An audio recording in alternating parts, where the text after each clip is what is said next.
Hey, mission-driven women. I am Jude Hotep, the goddess astrologer and alchemical initiatrix. This is the new moon forecast for the June 17th, 2023 Gemini new moon. I'm going to go into all of the astrology for the week leading up to this new moon, deep into the new moon forecast, and then your sun sign horoscopes and oracle card readings for all 12 signs. So make sure you do your rising and your sun both, because it'll be your solar chart and your natal together, giving you an amazing picture of how this is affecting you personally. And there'll be chapters on the video, so you can go right to those chapters and dive into this first section of this video. We're going to go into so much goodness today. You don't know me, I'm a professional astrologer and a master soul coach. I've been coaching, leading, guiding, mentoring women for a very long time, and I'm a professional astrologer. I do deep astrological research, I do natal charts, and I use astrology in my one-to-one coaching program with women and also in my group monthly membership, Light Goddess, as well, to help women reclaim their own empowerment through using the astrology along with other techniques. So I have worked with hundreds and hundreds of women, helping them heal trauma, old wounds, and past life shadow so that they can reclaim their voice, make more money, and make their big impact in the world. I work with mission-driven women. And if you're here, then you're a wild woman creative or an audacious feminine entrepreneur or a visionary female soulpreneur or mission-driven woman. You're in the right place. You made it here. So thank you for being here. If you are loving these videos, please like it. When you subscribe, and hit the bell, you'll be notified when the videos come out. And as I've been letting you know, the more of you that subscribe, like, and share, the more content I can bring to you. And I'm bringing some more content out coming soon this week. So stay tuned for this new show that's coming out this week. It's going to be really amazing information and content coming to you. And so if you subscribe and hit the bell, you'll be notified when that happens. We're going to get into this astrology. Let me share something with you. All right, so there's this dark sky situation that's been going on because of the artificial light. The artificial light blocks out the sky, and so we cannot see what the sky really looks like. And actually, there's very few places on the earth today now that you truly can see the complete totality of a dark night sky. And then there's many varying degrees of it. So you can go to places where you can see quite a bit of it. But I want to show you this image so that you can see how, if you are under a dark sky without the artificial light of the cities and people's homes and so forth, then there's really not a pinpoint in the sky that isn't full of something. The sky is not empty. And it's so majestic and it's so profound. And since we don't go out underneath the sky, or when we do, there's barely anything that we can see, there's this lack of that majesty and that deep feeling and connection within our marrow, within our feminine body, our feminine energy field, where we connect so profoundly to the interconnectedness of all of existence. And that feeling we have of being a part of it all and understanding our place within it.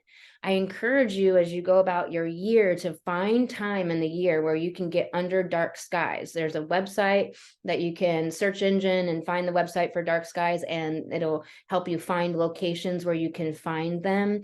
And as much as you can, get out underneath the moon, because it regulates hormones. This actually has been proven to have a greater effect on men than on women, and is really largely responsible for a lot of the toxic masculinity and the lack of the regulation and the connection to empathy and empathetic intelligence. And there's been some research on this. I haven't dug into it super deep. It's just experientially, I can see that anecdote having some weight to it. And so I would love to be able to live a life where I could be underneath the moon more often, maybe having a clear ceiling or something in the bedroom or something like that. So I'm getting some ideas for the future here. I want to share with you another image, and this one's really beautiful. This is the sky, and it's just all these little white dusty particle looking, right? But that is all of what's the sky is so full. And so if it was dark and you're out underneath it, and this is what you saw, just look how there's hardly one little speck of sky that doesn't have something in it. It's so majestic. This is a real picture. This isn't Photoshop. This isn't, and I got it from a website specifically, so it wasn't Photoshop, so that you could really like connect to the grandeur of it. And with all of this Gemini energy in the chart, the sun in Gemini, Mercury and Gemini, there is so much buzzy mental air energy. And if you have a Gemini heavy chart, then talk about compounding issues. And it's really easy to not go down into our body as a woman and to barely be breathing or taking deep breaths and just be in our head and spun up in it, because it can be scintillating and exciting, and all the channeling that can really be possible at this time with all of this Gemini energy and Mercury ruling this new moon strong at home. And this new moon is a square to Neptune. So that we are having some really interesting energies in this new moon. This new moon is conjunct Juno. Gemini is about multiplicity and versatility, and Gemini is about embracing the breadth and depth of experiences of life rather than being narrowly focused. And we need that archetype. The 12 zodiac signs are these deep archetypes explaining life. They're about mastering all of life instead of only doing certain signs, certain archetypes. They're about having the whole breadth of the zodiac as the archetypes, as the way to master life and understand life. And so I really encourage you to realize that as women, we are midwifing the Aquarian age. We are midwifing the return of the light. With the precession of the equinox and the ages, there's these big grand shifts of time, so to speak, and eras, and there's the dark and then the light, and the dark and then the light, and it's this cyclical occurrence that happens. And we are coming out of this long passage through the dark and into the light, and we alive today are ushering in that light, and particularly us as women, because we are the hinge pin to humanity, all of humanity coming along for this ride of humanity's evolution. And we know this because when we look back, because we can look at what's happening right now, and then when we look back through history, we can see how in the Elizabethan eras, not that it was this amazing era for all women, it was mainly for elite educated women, which was a small percentage, but nevertheless, it shows us good data and information, the Elizabethan era, and then the Troubadour era in France, where women got out of domestication and we had social reform, we had sexual liberation, we had equality amongst men and women, we had the arts and humanity, and we had evolution of our species and of technology. And a lot of us don't realize, because we have all these new gadgets being invented all the time and all this AI, that we haven't been in an evolution, we've been in a regression, because there's a small faction of people who have hidden the technologies that came about and were shared with us and that we discovered, and have hidden them from most of the masses and are using them in the background and keeping most of the collective using technology that is very rudimentary to where we should be. We're 100 years behind at least, and is also very damaging with frequencies and the electronics and the chemicals and all of that. It's actually very damaging to our air, water, our body, our land. And so our technology would actually be healthy for us if we were where we were supposed to be. And so we are changing this world. Women are rising all across the world, and the astrology has been showing us that and showing us that and showing us that. And also the astrology has been showing us how we've been in a return to soul, to being centered within our soul instead of the ego. The ego is this vehicle for our soul to come into this life and do our big purpose and our big mission in this life, and to evolve and grow for our soul's sake and purpose, and to and to move forward.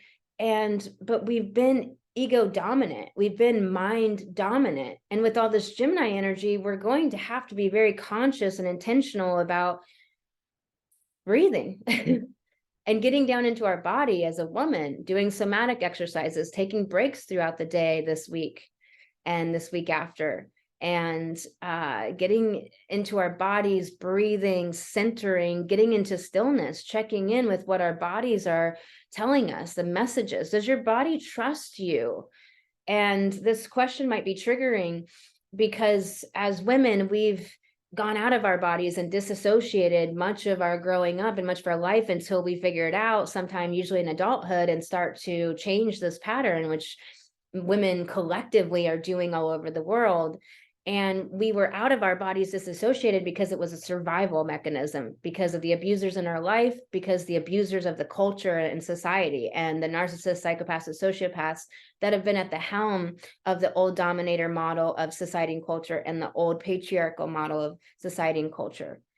And so we had these maladaptive responses to survive in that world and to be able to make a living for ourselves, provide for ourselves shelter, and hopefully thriving and a good life as well.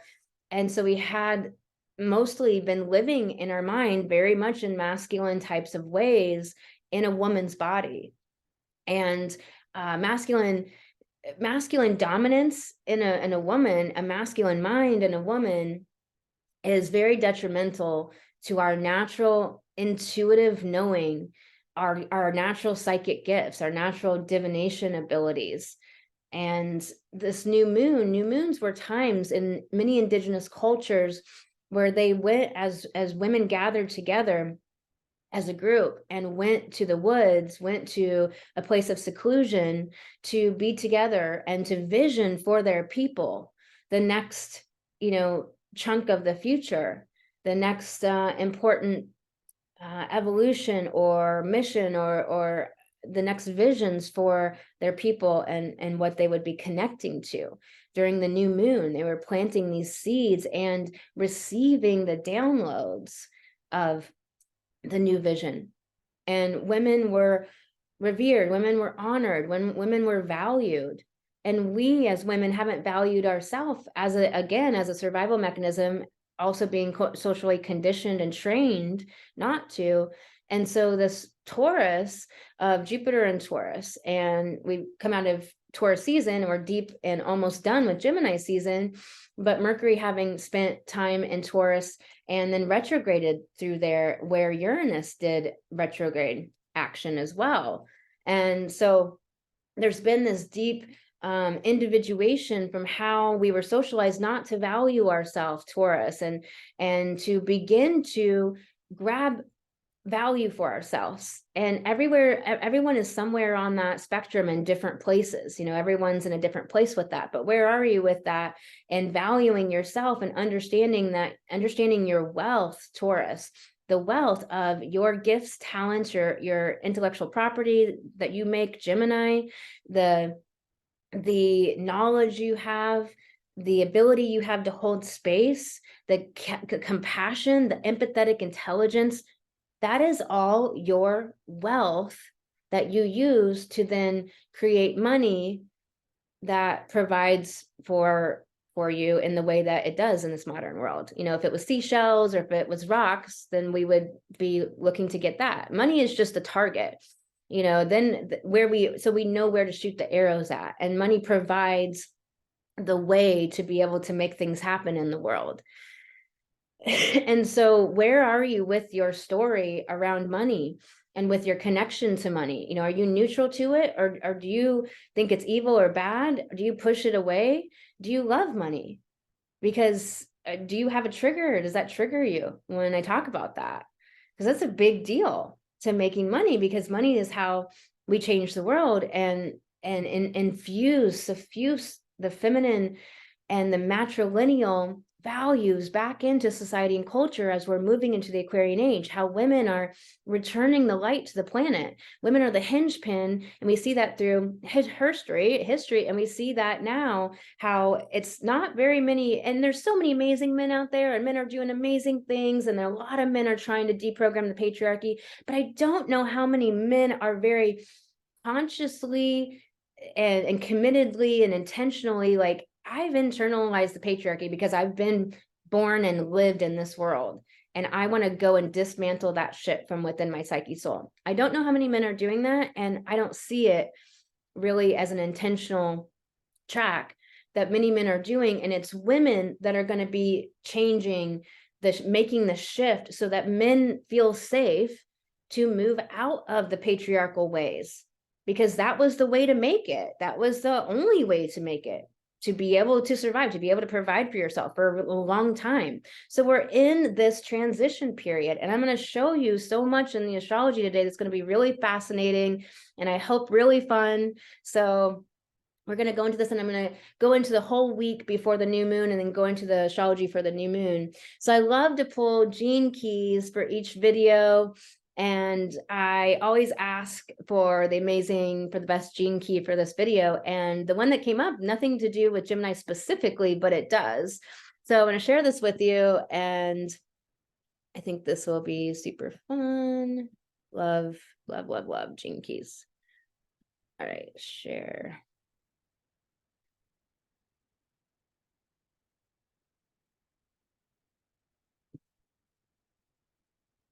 So this gene key is the Leo Virgo gene key, and this, if you don't know about gene keys, this is an amazing way to understand astrology and understand the 12 zodiac signs, areas of life to master, areas, signs that explain whole vast areas of life. Everything in life, tangible, intangible, visible, invisible, fits into all 12 zodiac signs. It explains life. It's what we were gifted to understand, explain life and people and ourselves. And the red is the shadow. The green is the gift that we get by working through the shadow and healing it. And then the blue is the highest essence, the Neptune, the city, if you will, but that highest essence and connection to the divine, that holy connection, that sacred divine essence. And we can look at the signs in the same way that often we are acting out the distorted or shadow version of that sign. Capricorn particularly, Aries particularly, have been distorted in our culture for a really long time. The negative form of competition, Aries, and Capricorn, the industrial fascists, making people work at meaningless jobs that don't do anything for our soul, and people going along with it for the reasons we've talked about, conditioning and patterns and survival and all of that, and not evolving and not doing something of meaning and value, and just living to work, to be on an assembly line for somebody else, right? So it's a great way to understand astrology is through gene keys. And so this half-heartedness, if we go here,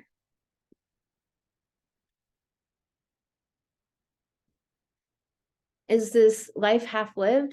And this is so many people in the world, and this is why what we're doing as women is so powerful, that we're ushering in the light, that we are healing, so that we're making space for the return of the light. We're the example for those that are scared to heal, scared to go into that deep sewage material, to do the healing, to do the inner work, where people feel so ego hurt, and they don't understand the difference between their soul and their ego, and they're still ego identified, and they're just that ego is so hurt by all of what they think they are not, all of that not good enough. And so that they're unwilling to do the healing. And we are being examples of doing it, living the healing journey, because it's a lifestyle. There's the bulk healing we do, but we'll always have stuff provoked. And whenever you're pushing the edge of your greatness, you're always going to have self-doubt and stuff and insecurities come up. It's just a way of life. And when you can begin to look at it like that and you move into that, we are the examples for others to make it safe for other people to be willing to come out of that consensus status quo way of life. We are individuating, we're breaking free from the past. We're breaking free from the conditioning, from the control of fear. And this half-heartedness is showing how so many people don't live. They're just doing that eat, work, entertainment, sleep cycle. But when we get out of the shadow, when we finally decide to go in and we actually want something for our life, that we want this return to soul, this commitment, the business of luck. I love how he talks about, commitment, the business of luck, how we make a space for luck to land, so to speak, for serendipity to happen. We flow, we're clearing out all the sewage, we're doing the inner work, we're facing our emotions, we're working with our emotions, we're becoming masters of emotions and alchemists of emotions, because emotions are not just your own emotions. Emotions are all the psychic data that you're getting at any given time. And if you are constantly triggered by all that psychic information that you're getting, which is what HSP is largely about, it's also about trauma, being unhealed.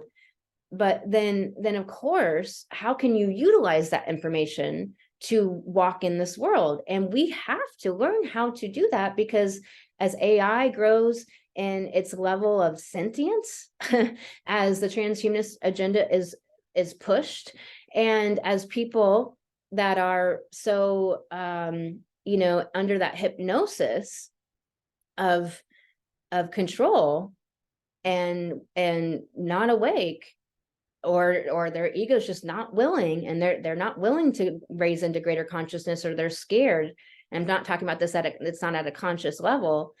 They are we are going to need to navigate this world with our intuition. We are going to need to navigate this world with our intuition. So we need to become masters at it. We need to become so skilled at it. And then the highest, echelons is devotion, this tantric contagion. And I think to understand this better is to read his blurb on it. This gene key has a certain genius, and it's a funny kind of genius. It's about making luck. It's true. When we aren't drawn into emotional or desire decisions, then we create the conditions for good fortune. And he's talking about where we're just puppeted around by our ego, by our wounds, by the trauma, by all the issues inside of us, by all that sewage, by feeling slighted and feeling like somebody was rude, and feel like somebody who did this, and the circumstances are this, and the disempowerment, basically how we've been trained to be disempowered, and how systemically the old society and culture is set up for people to continue to be disempowered. And so as when we aren't in those types of decisions, and we're instead in that unwavering belief in ourselves, in that love for ourselves, in that doing the healing work, facing it, like we flow with this like serendipity, this luck, this magic of our life. And I just find this like so poetic, and for me it's just like it's like so enchanting of a gene key. So I hope that you enjoy that as well, and I hope that it's inspiring and helpful to you. And then one last thing I want to share with you before we move on from this is this dark sky list.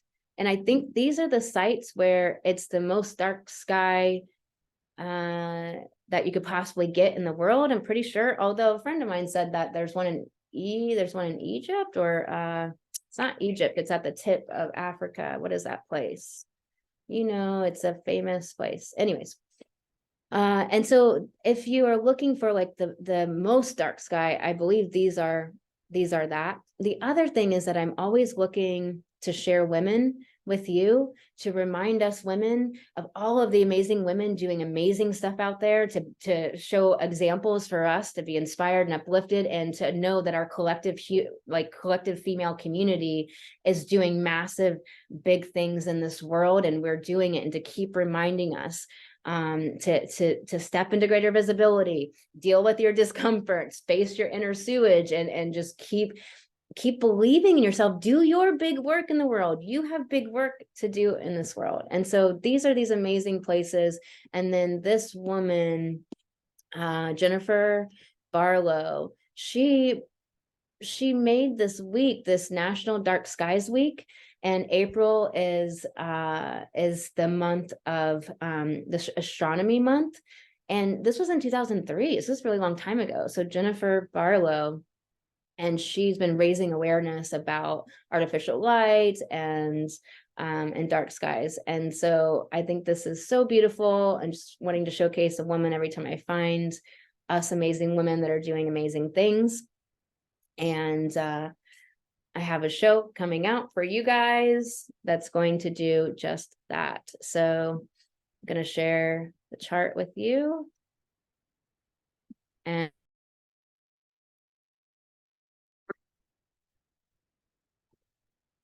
all right, y'all. So I guess I'll find out at the end, but had some Zoom bullshit going down. So we'll see. So I'll share this chart with you and get into some of the astrology here. And let's do this. This. All right. So the 10th, on Saturday, I'm recording this Monday. It'll be out probably late Monday night. And you might be watching this Tuesday-ish. Well, on Saturday, we had the moon in that third quarter square coming off that conjunction to Saturn. So talking to Saturn, getting some of the information there. Saturn in Pisces, the disillusion of the patriarchy Saturn, and Pisces dissolving. And so that Saturn Pisces is dissolving the patriarchy. We have so much about that right now with this Pluto South Node in Capricorn. It's showing us the patriarchy, because that South Node is the past, right? So it's showing us that this time that came before, for about 60, starting about 6,500 years ago, we've been in this patriarchy dominator culture. The conscious expression of Capricorn is the wizened elder, the aged tree, the learned person that has the experience and the knowledge and the wisdom. It's about wisdom, and it's a yin sign about that internal dedicated focus. It's this climbing the mountain with that tail in the sea of consciousness, connected to the sea of consciousness, that looks back once it climbs the mountain for itself and reaches the hand out to help the rest of humanity. That is the conscious expression of Capricorn, y'all. And so this is also denoting those of us that are raising Capricorn out of its distorted form and bringing it into its conscious form of expression in the world. And so many of us are doing that. I just did a guest appearance on Christine Bacchus's podcast called the Natural Wisdom podcast. And I will put a link to that below this video, and I'll have a clip up soon of that. And that was just a mega discussion that we had, and I go into some of these deep things because she's bringing really new information out about Saturn and Capricorn, helping us all understand that Saturn has been such interpreted in such a patriarchal way and in such a negative way. And the malefic benefic thing, we talk about that, and I just don't use that lens because something isn't bad or good. It just is. So how are we going to utilize it? It's about how we utilize it. And we've had many things in this distorted form in our world. So we go into a lot of great shit. She's bringing a lot of great conversations and topics. She's bringing so much good, positive information forward, and I am as well, about Saturn. So that's an amazing conversation if you want to check that out. And the link is below this video. And so on Saturday, we had that that third quarter square. Moving to Sunday, we have this conjunction of the moon to Neptune. Neptune is ruling Saturn. It's very strong. It's in its home sign. So Neptune's very strong in general. And Neptune and Pluto have been in this long-standing sextile. And so it means that there's breakthroughs between Pluto, the sewage, where we need to evolve, the wounds, the issues, like what we're trying to evolve and grow.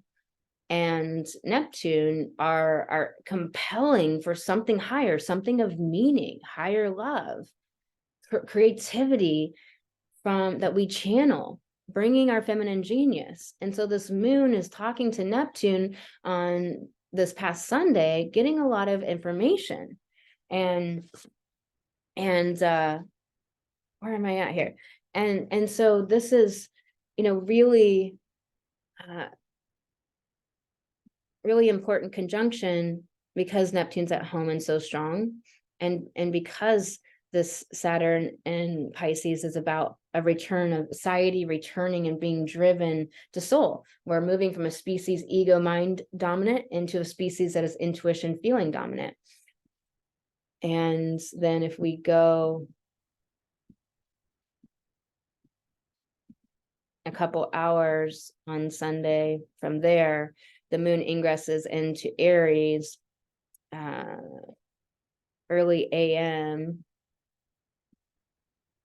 on Sunday. After that Neptune conjunction, basically overnight. And we also have Mercury having moved into Gemini now. And so Mercury's out of Taurus. Mercury's in new territory, getting new information, bringing us new information, and it's in its home sign where it's very strong. And so it's, very making the sun even stronger, this Juno even stronger. And so these issues are really up in the collective, and you see this applying conjunction between the sun and Juno here. And this Juno is talking about, in Gemini, it's about this multiplicity of types of relationships. Juno, a really good friend of mine, has an amazing podcast called the Relationship Diversity Podcast. I would check it out. It's on iTunes, Spotify. And she goes into having a relationship of whatever is the right relationship between you and whatever the other human is. And she has this beautiful concept that her podcast is based on, that the relationships are not meant to be what we were sold they are. They're just whatever comes from this person and this person coming together and letting that amazing relationship be whatever it's meant to be. And the status quo consensus wants to keep putting people into very specific boxes. And we've had these extremes of the masculine and feminine distorted and in such extremes, and that was the only thing that was supposedly right or pious or holy or good or acceptable. And Gemini is multiplicity.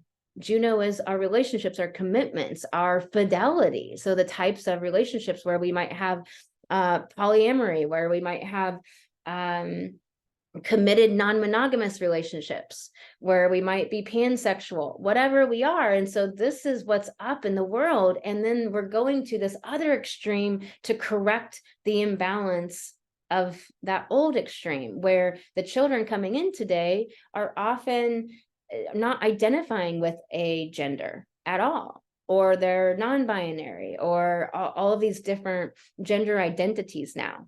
And gender is different than sex. Sex is how you were born as male, female. Gender is how you identify. So us being able to really clear out a lot of the misunderstandings and the myths, because there's a lot of misunderstandings and myths going on. We have trans people needing to be accepted and okay, and then we also have trans people trying to sexualize young children. We have both things occurring, and there is factions of people that are wanting that to be occurring at the same time, so that it confuses people who are not using their own empathetic intelligence and their own intelligence to understand that it is wrong for anyone to sexualize children, and it is also wrong for anyone to not be accepted for whatever, however they want to live their life and whatever they want to do, as long as it's not hurting other people and depraved and abusive and all that kind of crap. So like we have to be more intelligent thinkers, and Gemini is thinking, it's an air sign. So, but is that thinking coming from soul? Is it coming from this opposition to the galactic center? Is it coming from this natural law, divine law, not man-made laws? And so are we going to be doing unity through diversity, not unity through everyone wearing the same spacesuit and everyone being, and a lot of people are talking about like this homogenized, like, well, now we're homogenizing the population. No, we're not, because there's people who want to do non-binary or non-gender, and there's people who want to be very specifically a woman and identify as a woman and be and is a woman biologically and is very happy there. And then there's people very happy being non-gender, and that's what they want to do. And both are acceptable and both are great, and that's our new world. And we have to be able to think more clearly about the things that small factions and groups conflate with these issues to cause people to be confused, and then to get into these divisive, incorrect places around it all. And I hope that makes sense. You know, I was in this supposed like third eye lounge that's like, you know, this great elixir bar, and the guy running it, he's probably hasn't had a Saturn return yet, and he told this woman that worked there that she was telling me about this woman's circle to take down her flyer because it's divisive. And that's the kind of patriarchal bullshit that's being couched within equality when it's not equality. And this is the type of stuff I'm talking about. You're going to have to be smarter than that. We're going to have to be smarter than that and say, no, that's bullshit. Women's circles and men's circles are incredibly important in healing. The patriarchy affects men really differently than it affects women, and it affects us both completely detrimentally. The only people that the patriarchy serves is narcissists, sociopaths, and psychopaths. The people that were at the helm of the old dominator culture, the old patriarchal paradigm that we infiltrated by being born at this time, being born as women, awakening, and being born at this time, that we've infiltrated, and we are changing by just creating the new world. We don't have to fight it. We don't have to be against it. We don't have to rail against it. We're just building the new world. And it's so beautiful. And so we have to see how there's a lot of hidden agendas that is hidden within supposedly working for equality, supposedly working for this topic and this topic. We need to be smarter. We need to be navigating the world with our intuition. So this Gemini is speaking heavily to this with this conjunction to Juno. So this is what's definitely up in the world. But then also in our personal lives, Juno is our own fidelity, our own commitments. And that could be to a person in a relationship or persons, or that could be to ourself and our own vision, our own commitments to ourself of nurturing self-love, to our own ambition. As a woman, I am both ambitious and I am both nurturing to myself. My ambition is very much more of an internal expression than a masculine external expression, but it's no less the case. I am incredibly ambitious, and so I have that commitment to my vision, and I am mission driven, but I am coming from my feminine, intuitive, intelligent, sensual place within me. And I have this commitment to what is my feminine genius to bring forward into the world. And so what is that for you? Are you connected to your feminine genius? Have you made contact with it at all? And are you dealing with imposter syndrome? Are you dealing with self-doubt? Are you dealing with not feeling good enough? I just did a podcast episode on feeling not good enough, part 1, and part 2 will be out on Thursday. If you want to go listen, and I just did this amazing episode, Unwavering Belief in Yourself, all about these topics. And so if you'd like to get help with feeling not good enough, with imposter syndrome, go listen to those episodes for free. The link is below to the Light Goddess podcast. That's what those episodes are there for you, to support you on this journey that is so monumental, what we're doing in this world as us women are midwifing the Aquarian age. We are midwifing the Aquarian age. And so this Mercury on Sunday moves into its home sign of Gemini and is going to be the ruler of this new moon on coming up on Saturday, and also is now the ruler of Juno and the sun, nearing that more exact opposition to the galactic center. And Sunday might have been a hard day to really take action. Venus squared Jupiter was exact, Sun semi-squared Jupiter, just very much, so much downloads and really needing to get grounded in our body. Pluto backed up into Capricorn, so Pluto's not in Aquarius anymore. And Pluto will go back into Aquarius January 20th next year. And so we have Pluto back in Capricorn for the rest of this year. And so again, remember what I was saying about us bringing that Capricorn out of its distortion into this conscious expression. I showed you that gene key about how we take it out of the shadow. And there's a gift in facing the shadow of the shadow Capricorn.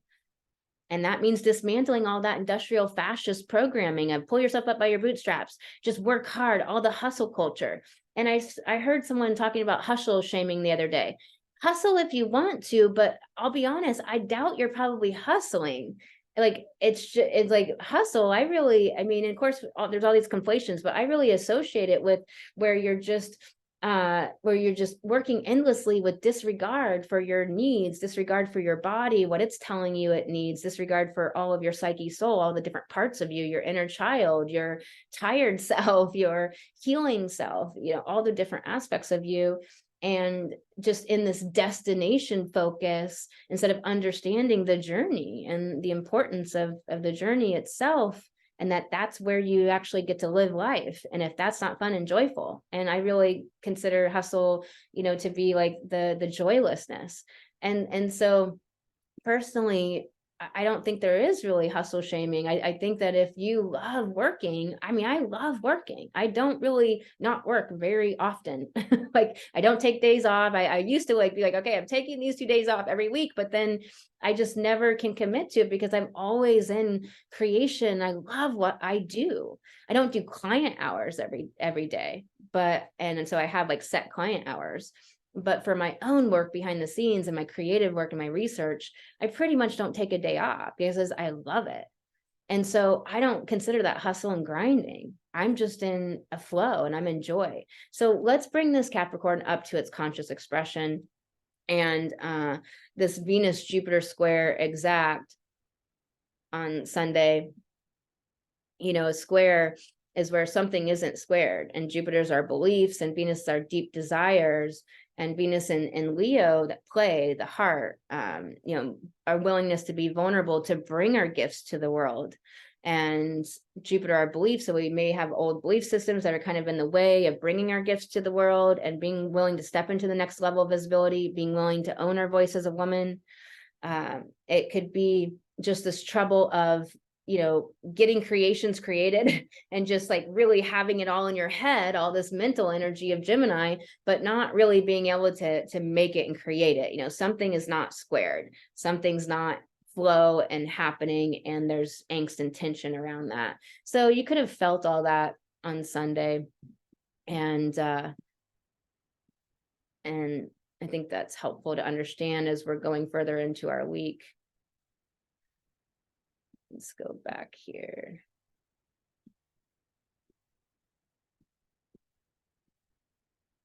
And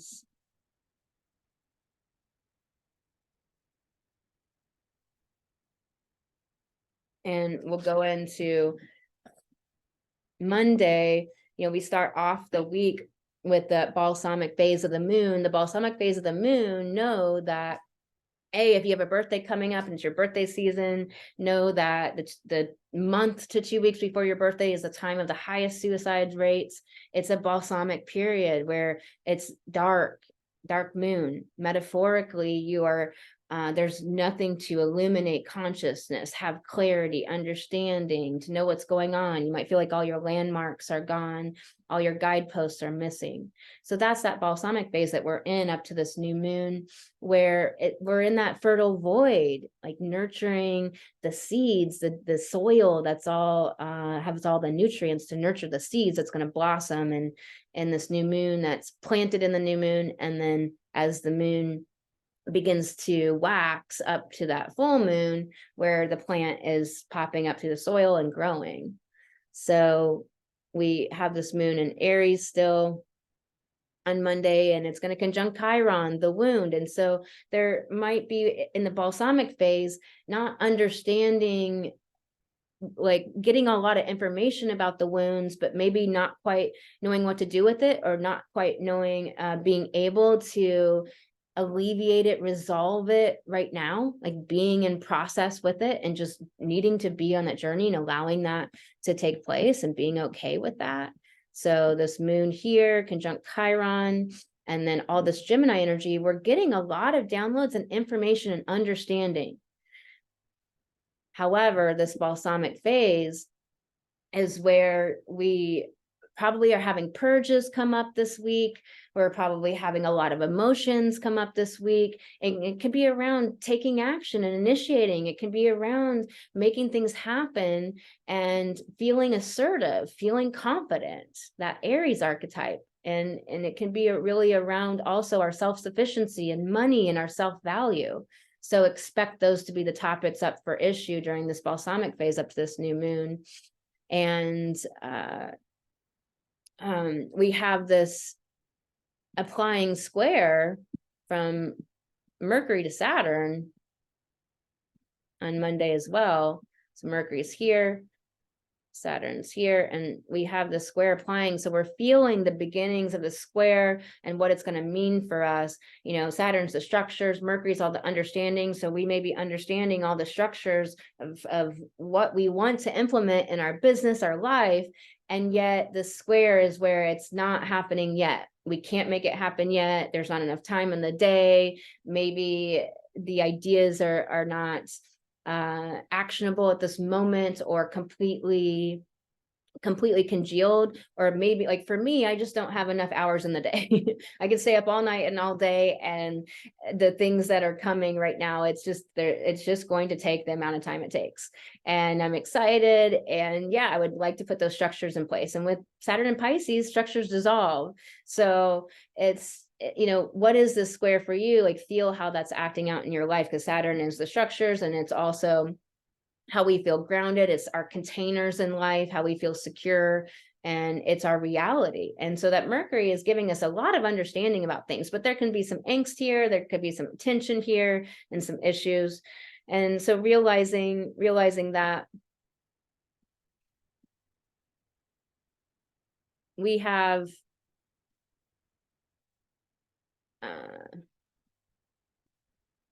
on Tuesday, we have the sun semi-square Venus, and this can just be not feel good. Just, you know, Venus is kind of our deeper desires, what we're wanting deep down, our internal world. You know, Mars is that external taking action, but Venus is the same thing, but it's internally, and it's how we're internally structured, and it's our independence and all of our talent and ability and the way we relate to the world. But it's a very internal yin experience of all of it, our deep desires. And so the semi-square with the sun, you know, our consciousness, our purpose, our solar fuel, the blood running in our veins to go, you know, our gas, we like our divine gas, it, like, we just might not feel good, you know, a little bit of that. And then we have Venus in conjunct Saturn, and we have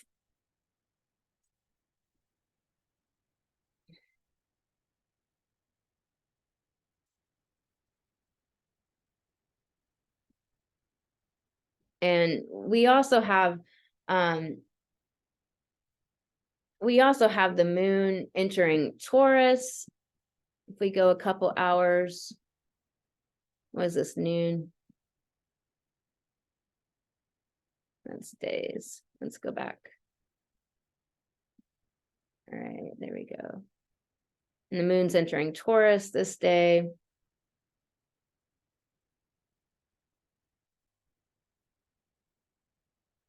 And so, you know, an inconjunct is where things just don't flow. There's not flow, it's stilted, it's disjointed. So again, Saturn, making things a reality, making our projects come to fruition, implementing the projects might take longer. We just might not really feel grounded within it. And then all this buzzy Gemini energy, we might be like, so many downloads, so much ideas that's hard to implement and make it happen. And it just might feel like we just don't have the flow that like this, you know, we got the understanding, the clarity around the piece yesterday, but today, now we have the time to implement it, but we don't have the clarity and the flow today. You know, it's that kind of energy. So apply that to your world and expect, you know, there to be that funky kind of energy.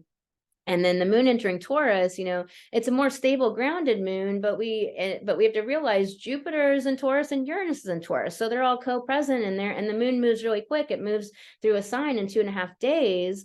And, you know, it's our satellite that's receiving information and talking to all the planets and picking up information and giving us the understanding of what's happening. And so it's conjuncting the North Node right away. And then it'll conjunct Jupiter and Arachne and Uranus moving into that conjunction, and then Vesta, and then eventually be moving into Gemini for that, you know, getting up for that new moon. And so this Taurus moon is going to possibly have emotions in the balsamic phase of the moon, where it doesn't feel that great and all of the emotional stuff's churning up and all of the inner sewage, past life, wounds, stuff is churning up.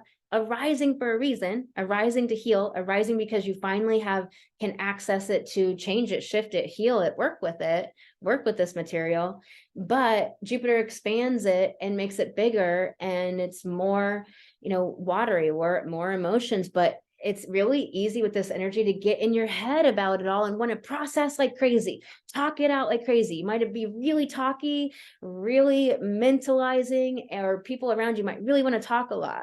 But realize that if you get into your body and feel and breathe and get still, you're gonna naturally process and synthesize all of that so much easier, because this Gemini is a natural synthesizing mechanism, but often it will compel us to want to talk to synthesize that and process, when that can be a little helpful, but is not completely helpful with this setup of the planets. So you can process just to be talking and never actually synthesize it and ground it, because you're too up here. You're not connected to grounding it in this reality, grounding it in your body and having it move through your body for digestion. That's why we must connect the mental to our body and get into our body. It's because we need to digest. We need to digest all of the material, all that we go through. And so many of us have problems with digestion, which is a Virgo topic. And Virgo is Mercury co-rules Virgo and Gemini. So we have that going on this week.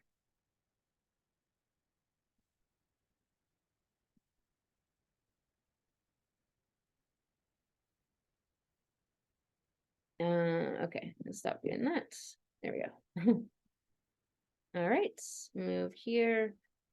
And then I wanted to look at some more things. Like we have the other thing to understand about this balsamic phase is that in ancient times, you'd have to go to a mystery school to be initiated like this, to be able to work with the material of your deep unconscious realms, subconscious realms, to be able to transform, awaken, and evolve. Now in this world, we have to realize we're in the time of the great healing, and that we don't have to go to some mystery school and be accepted in, and even finding it, you know, might be a whole journey of a lifetime. we are being provoked constantly just by living life, constantly provoked and triggered, and our buttons being pushed, and all this material is churning up. And so instead of having the narration about it as if something's gone wrong, something's bad, like, you know, all this bad, understand what's happening. I do an episode on the podcast called The High Highs and the Low Lows of Ascension. That episode's wildly helpful. And the link for the Light Goddess podcast is below. You know, just understanding that this is the time of the great healing, that this is a lifestyle, that we use all that material coming up to know where to go in and heal that ancient past life stuff. We are having an opportunity that we haven't had historically to heal the many past lives that are causing us to have the world in the state that it is, because it's in our subconscious, and our subconscious creates our reality. And just look at this, how we have Saturn and Pisces. Pisces is the subconscious, you know, and Saturn is our reality. And so it's like, well, what reality are we going to create? Are we going to clean out our subconscious, or are we going to keep creating our reality off the wounds and the traumas that aren't even from this life, that are from past lives? I've done so much work on it that I have like past life, some triggers come up sometimes, and I'm like, yeah, like it's just so odd, because it's not from this life. And I know what life it's connected to. And I'm like, geez, it feels so palpable and real. And I'm like, okay, you know, I have this one friend that provokes me a lot, and I never make it to do anything with her. I'm glad that it does, because it's just like, okay, here's this wound popping up again. And I keep having the opportunity to go in and resolving more and more and more of it. And pretty soon I feel like I'm almost at the end of it. And it's just like, okay, awesome, you know? And I never make it about her. It just happens to be our dynamic automatically does that. And this is how you can be around this material. And I'll tell you, it usually takes healing like the deep traumas and wounds. And I've done that bulk work, and whew, that was probably, you know, it's hard to compare, but it was probably one of the hardest times of my life. But because that is healed and the trauma is not there anymore, I don't make it mean anything bad when maybe the same material might pop up again or something comes up. I don't make it mean that I'm not healed or that something's gone wrong. I'm just like, oh, okay, time to resolve this piece of it. Awesome. Good. You know, this is what we are doing as humanity, because we're cleaning out all that sewage so we can make the Aquarian age, the us women, the us as humanity, that we are midwifing. We are midwifing this return to the light, because just because we're going to the Aquarian age doesn't mean it's a time of the light. We have to consciously do this inner work to create that. And those of us that are mission driven, that are awake, that are doing the inner work, that's what we're doing. So just know how powerful and how important it is.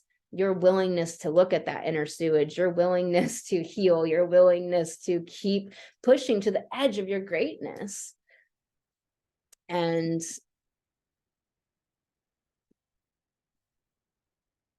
this, what I wanted to point out is this Cheroklo is the goddess asteroid of space holding, liminal time, of witnessing, and that skill that humanity needs to develop. You know, most of humanity will just shove the Kleenexes in someone's face when they're crying, not realizing that that's about you and your discomfort with somebody expressing emotion. Like, why are you uncomfortable if someone is crying? And there's a million examples you could use, right? Our discomfort, like when people are sharing their life or sharing something that they are trying to figure out for themselves, and you keep trying to solve their problem, and you spend an hour on the phone just trying to solve their problem, and they never asked you for advice, or they asked you for a very specific piece of information, and then you just went in like, what about this? What about this? And you're just like determined to solve their problem. That is very masculine, destination focused energy. And that also is not witnessing and holding space and just like sharing our lives with each other. Like, I'll tell you, I had that issue long ago, and I would do that to people. It would drive them nuts. It would drive me crazy. And I was like, why am I always trying to fix people? Like, there's nothing to be fixed. Nothing has gone wrong. And yes, we might need to heal or work on something, but that's all on individual journey and all on our unique timeline of doing so. And can I just hold space and witness and be present and be a loving presence. And those of you that don't have that skill developed, I'll tell you to be a good healer, coach, mentor, friend. This is a skill to develop. And this is also a skill for the Aquarian age. This is a skill you will need for the rest of your life and for the Aquarian age. So I really encourage you to cultivate and develop the skill of holding space. There's a really good book by this woman, and it's called Holding Space. And if I can find it real quick, I'll tell you. Is it on my Audible or Kindle library? But it's so good. I recommend it to anyone like I do retreats with or hold circles with, because I want them to have the skill set and understand it. And it's deep. It takes time to develop the skill set. It's called The Art of Holding Space by Heather Plett. So good. So good. So I really encourage that book. But this Cheroklo is in the sign. First of all, it's at the degree of the goddess 13, which is why, you know, Friday the 13th was said to be so bad, because the patriarchy was trying to defame women, to make women evil, bad, wrong, and to suppress our genius, but also to suppress our divining powers, our gifts, our psychic abilities, our intuitive abilities. And intuition, when you're navigating the world through your intuition, which isn't logical and reasonable and rational, you know when somebody's trying to control you, manipulate you, take your land, kill you, come after you, whatever it is, right? I mean, that's why the pagan women were killed. 9 million women were killed because they took their land. They were landowners. They were free. They were sovereign. They killed them and took their land. So knowing our history as women is so important. And here's this beautiful thing. So we talk about the nodes a lot, and I just say the nodes, and you know it's the nodes of the moon currently in that Taurus Scorpio axis, and we have 3 degrees left of that. But all of the planets have nodes. And on this chart for this forecast, I pulled up, I'm always keeping Pluto's nodes out there, really teaching the understanding of Pluto's nodes and how important that is. But I pulled up Neptune's nodes too, because Neptune's south node is exact conjunct Cheroklo, the goddess of holding space and witness and liminal space and time, and it's in Aquarius as well. And so what is it telling us? It's telling us of the past of Neptune, the collective unconscious, the collective psyche soul. And it's saying, you know, it was in that Cheroklo is holding space for the evolution of humanity, for coming out of this group think, Aquarius, shadow Aquarius, coming out of the denying what's in our collective unconscious and pushing all that sewage underneath the rug and not doing the healing, technology controlling us, you know, being controlled by a small few, the collective being dominated and controlled, women suppressed, you know, the lack of the wisdom, because these 2 wavy lines, you could say it's frequency, you could also say it's the snakes of the feminine, the wisdom. And so denying the wisdom.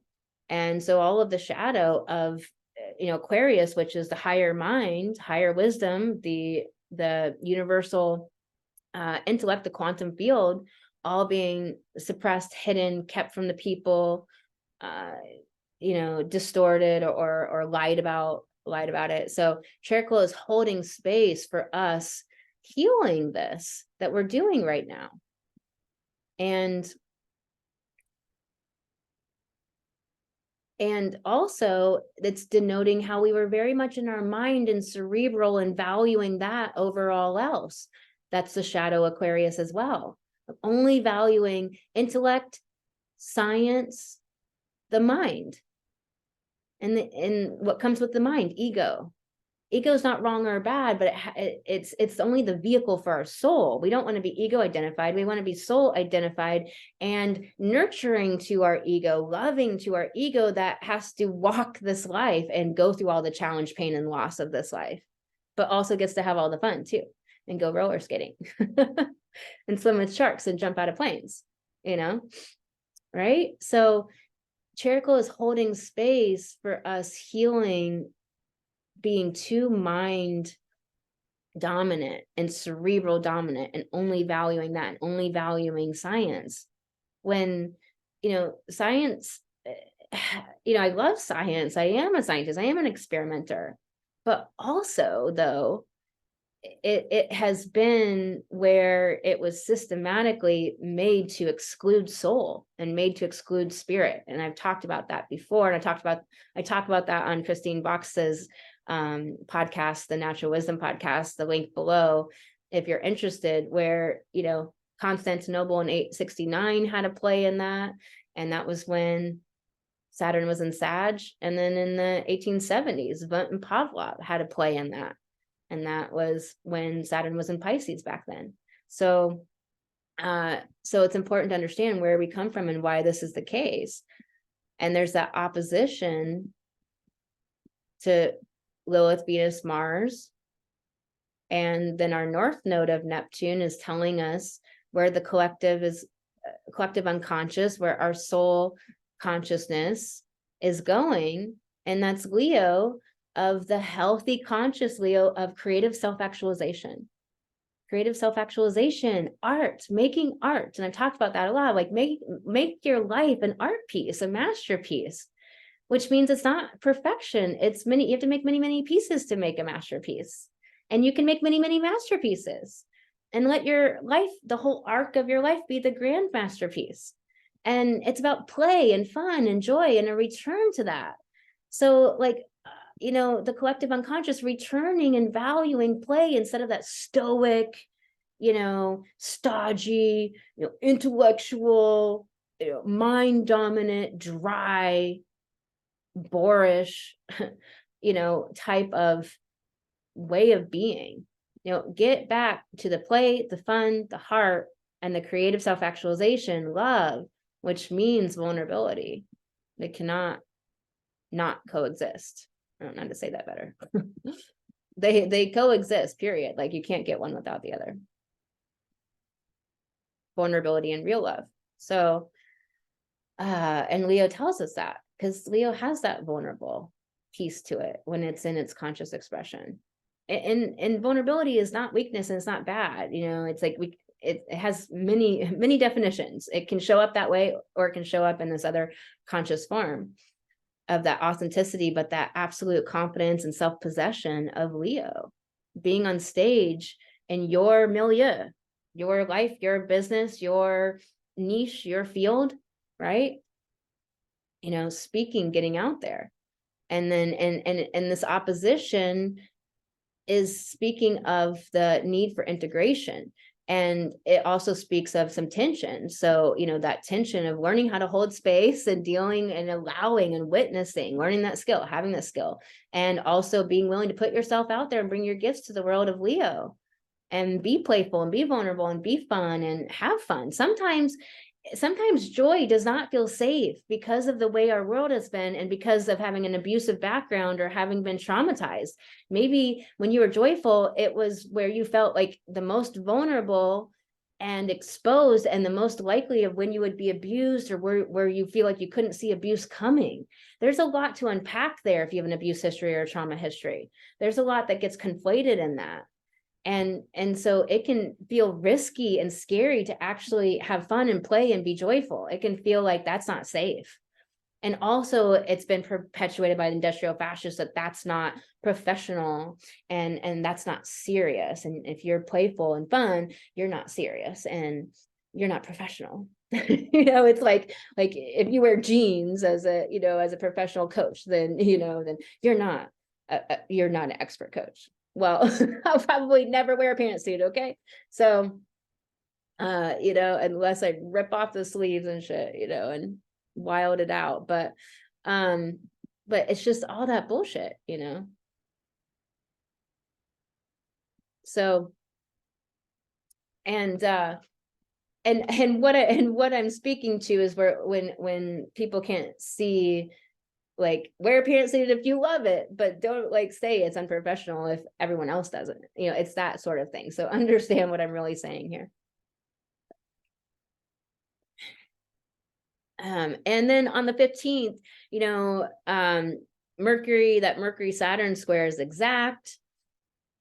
Saturn is stationed to go retrograde. It's going to retrograde back to 0 degrees Pisces, right on my rising. It's taking a few passages over my rising. Awesome. So happy about it. And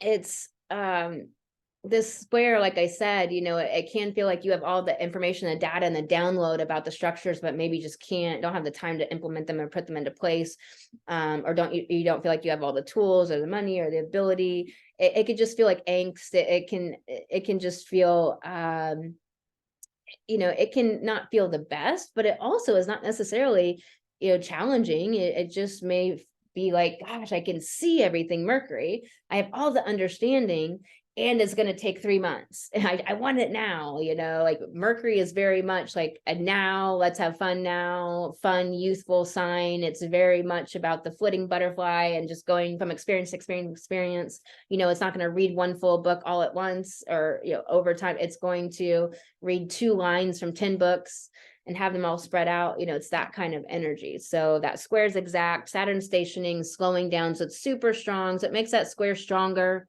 And that's on Thursday. And then the moon a few hours later, stop it. The moon a few hours later is going to move into Gemini. When is that? There we go. 9 p.m. in Central Time. And it's going to be in that applying conjunction to Mercury. And so it's going to be picking up a lot of information from Mercury. It could be like this emotional, mental in there. And because of that balsamic phase, you know, this could be crispy energy on Thursday. Just might not just be the best feeling day.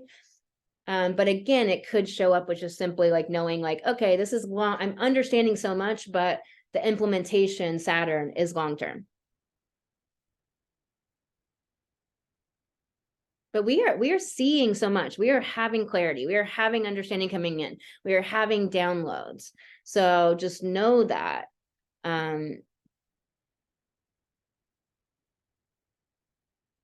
The other thing that's important, let me go back here that I wanted to touch on. Days.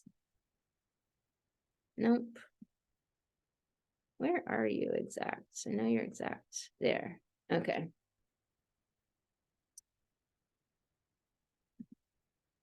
Okay.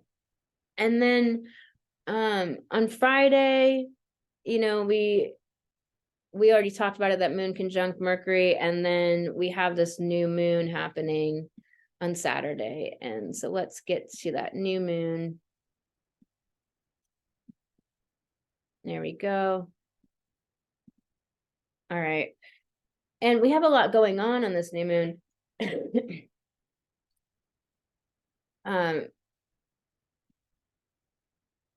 So here's this new moon.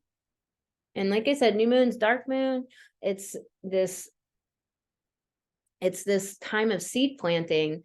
And so while it's birthing a new vision, it's also where we've been in that balsamic phase and we're shedding all the old stuff. So that's why this week could have a lot of, you know, it could be a tough week. It could be a lot, just depending on where you're at on your particular journey. It could be a lot of purging up, a lot of material, and a lot of emotions needing to be felt. I would feel your emotions versus process your emotions. You're going to have the impetus to talk your emotions because of all the Gemini energy, but I would get into your body and feel them and work with them there, because then anything you do legitimately need to mentally process will just be really quick and smooth, and you'll get the understanding and the downloads from them. This is opposite the galactic center, which is at 27 degrees of Sagittarius. That's, you know, where our Milky Way galaxy comes from, and where it comes from. No better way to say it. And so sometimes it's said, you know, it's like this connection to wisdom, almost like the womb, you know, and and connection to that, like the universal womb, the birthing place, like for our Milky Way galaxy. And so this oppositions can always denote like a little bit of angst, but also just this need to pull in both. So again, Sagittarius, pull in and navigate this world from higher truth, divine truth, not man-made truth, not coloring in between the lines. Other people say to color in between because of your fear, your insecurity, or imposter syndrome, or all those types of things. So that's what that's really saying.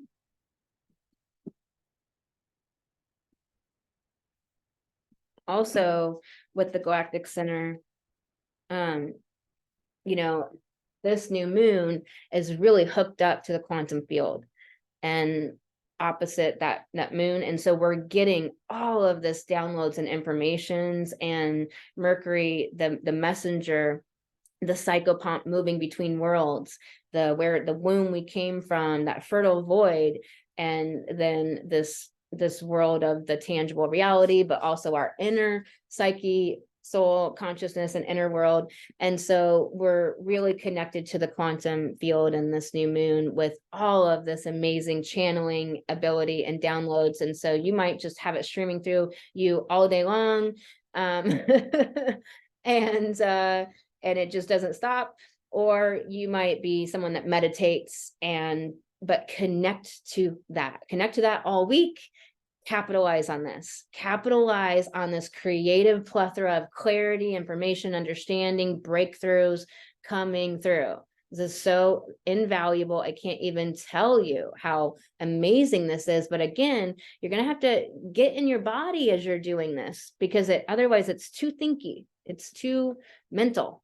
And it's where, how when you just talk too much, where it's like nothing came of it, and now your mouth's dry and you're just tired, where it's like nothing integrated. That's the shadow of what can happen with Gemini. So be aware of that. And so Mercury, the moon just got a lot of information from Mercury, and then Mercury is the ruler of this new moon. And then we talked about this meaning of it being conjunct Juno here. And also notice how Juno is exactly opposite the galactic center, that 27-degree mark. So all of this in the collective of this extreme of all the gender identities and relationships changing, and all the different types of ways to be and to live our life and to have relationships, the higher truths coming through and waking people up to, this is the diversity. Unity through diversity is the real way. It's the real way to go, and not couched in hidden agendas like I talked about earlier. And I gave some examples of that earlier. And then this new moon, really important, is square Neptune. Again, squares are something that's not squared. When something is good, you're like, oh, we squared up. We squared up that debt, or we squared up that you were supposed to get this job done for me. We're square. So a square is that feeling of something is not complete, that there's action that needs to be taken, and it can be tension, hard, difficult, not feel good, but it doesn't have to be. It's all the way that you work with it.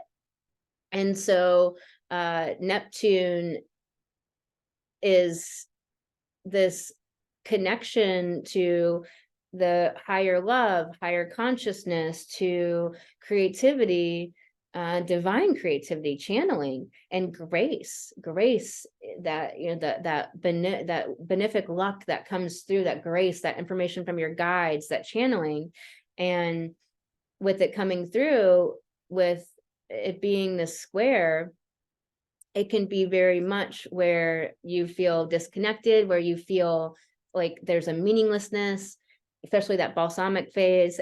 Oftentimes we don't feel better until after the new moon really peaks out and is done, and the moon we get that kind of little sliver of light returned, or like the day after. The next day tends to be when we feel better with that new moon, sometimes on the day of.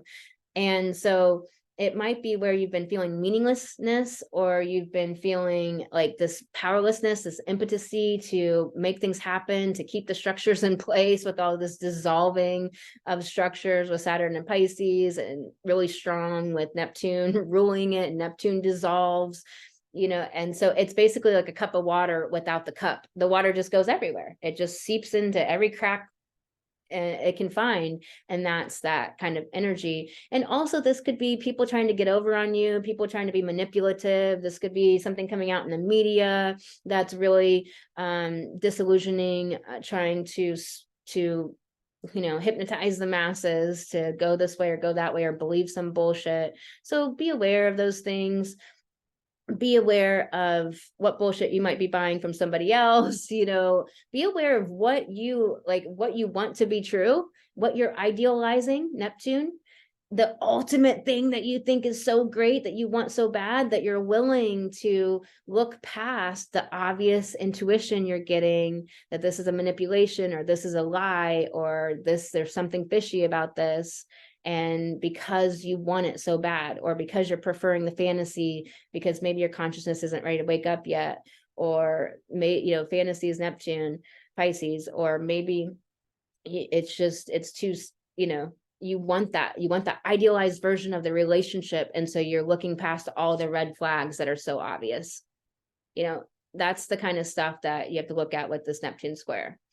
I would say, though, that we are just getting so much clarity with having had that Mercury Uranus conjunction on the 5th of June, and then also with just all this Gemini Mercury energy. It's just like we're getting all of these aspects where you just might not be able to act on it, or to complete it, or to finish it, or it's more long-term, where Gemini wants short-term action. So I think that's where it's going to be happening for a lot of us. And we have, but expect aha moments. Like I said, expect clarity, and just, again, get into the body and ground, because that is because the mind stuff will be very scintillating and very enticing. But the magic will really happen when you get into your body. And so, Saturn's not moving, Saturn's super slow. So we're having the impact of that, and feeling that. And so just be aware of what that could be for you. That could be implementing structures and boundaries, things dissolving or not going into place, or things needing to be restructured. Retrograde is all of the RE words: restructure, revising.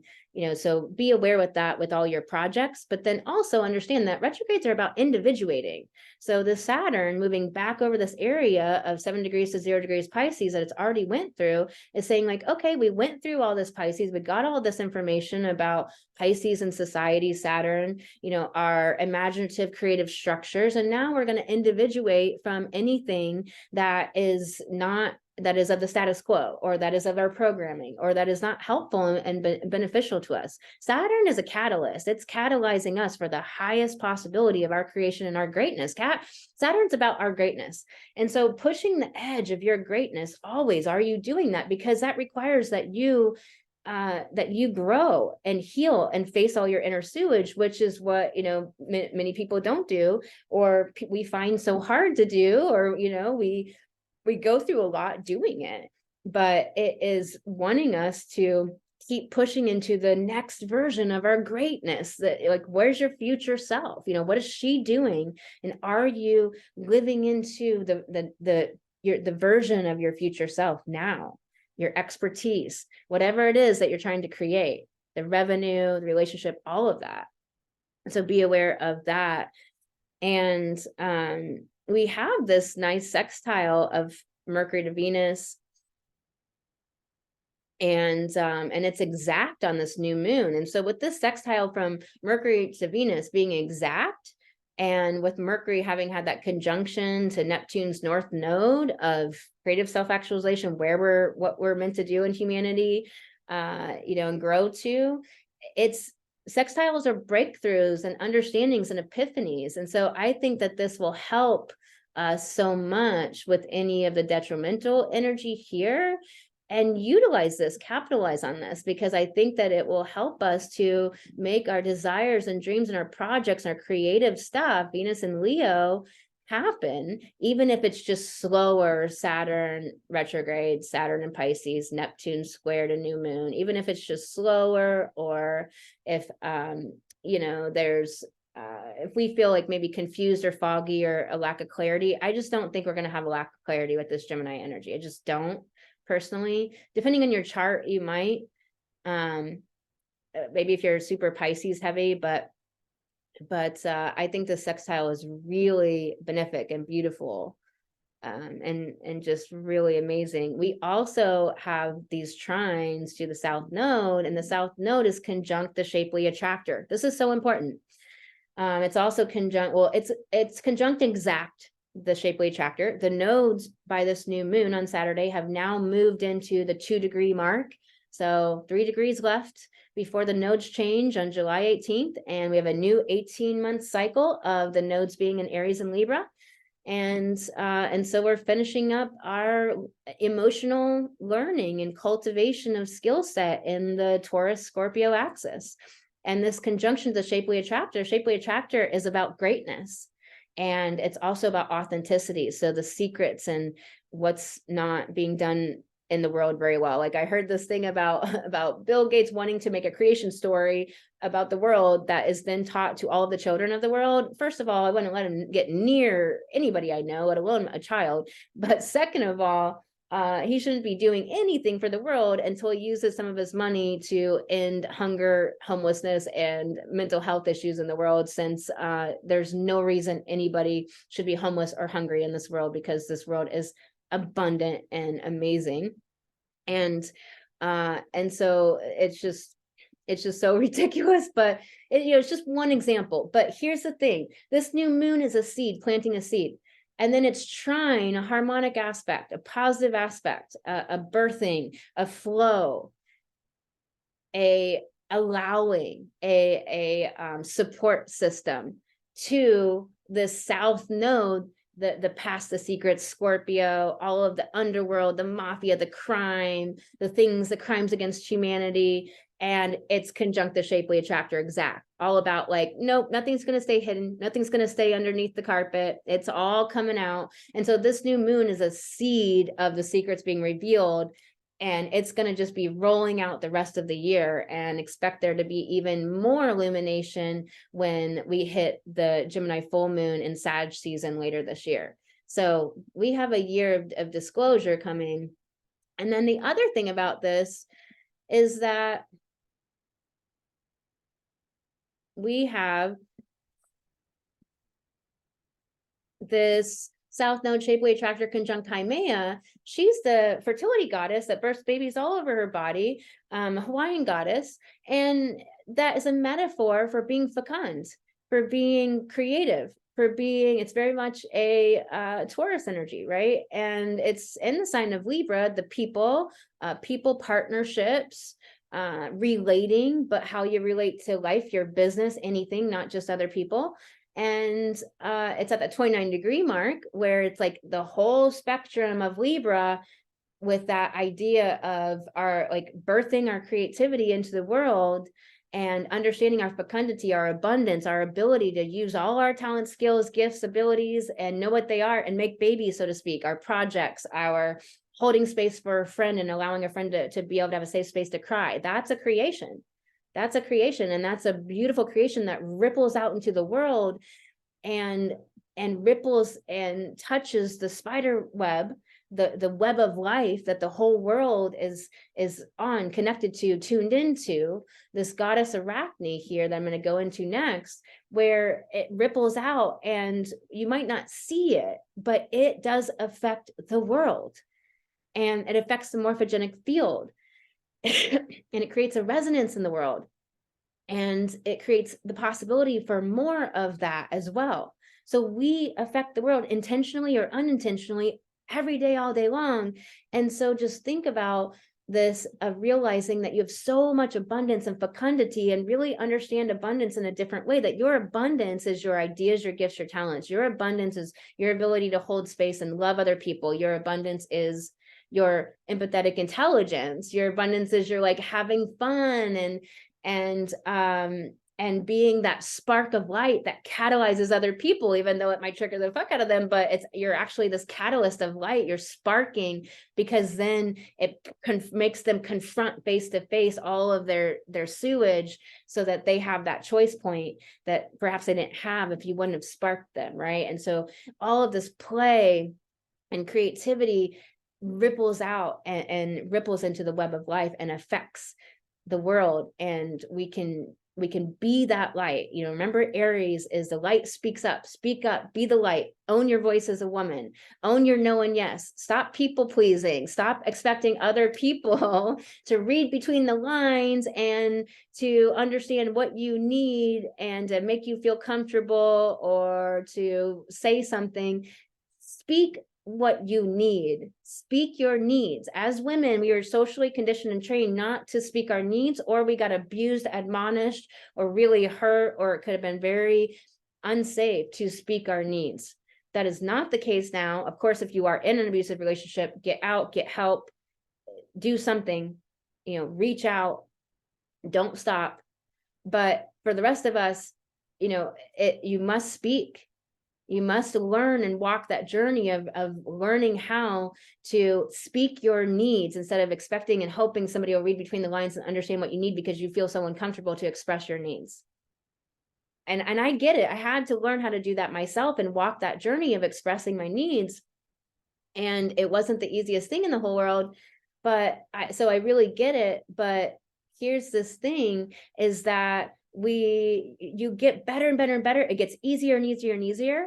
And then you almost get kind of like outraged at some part of that journey, because you're like, all this time, all I was doing was speaking my needs, and somebody abused me or admonished me or said I was wrong or bad or that I was a jerk or whatever it was. And you go through that, and that's Lilith territory, and that is good. It, like, the anger allows us to reclaim our power as women and step into it and do it. But we want to have sacred rage practices, sacred anger practices. I teach those in Light Goddess, my monthly membership. It's open for enrollment. The link is below.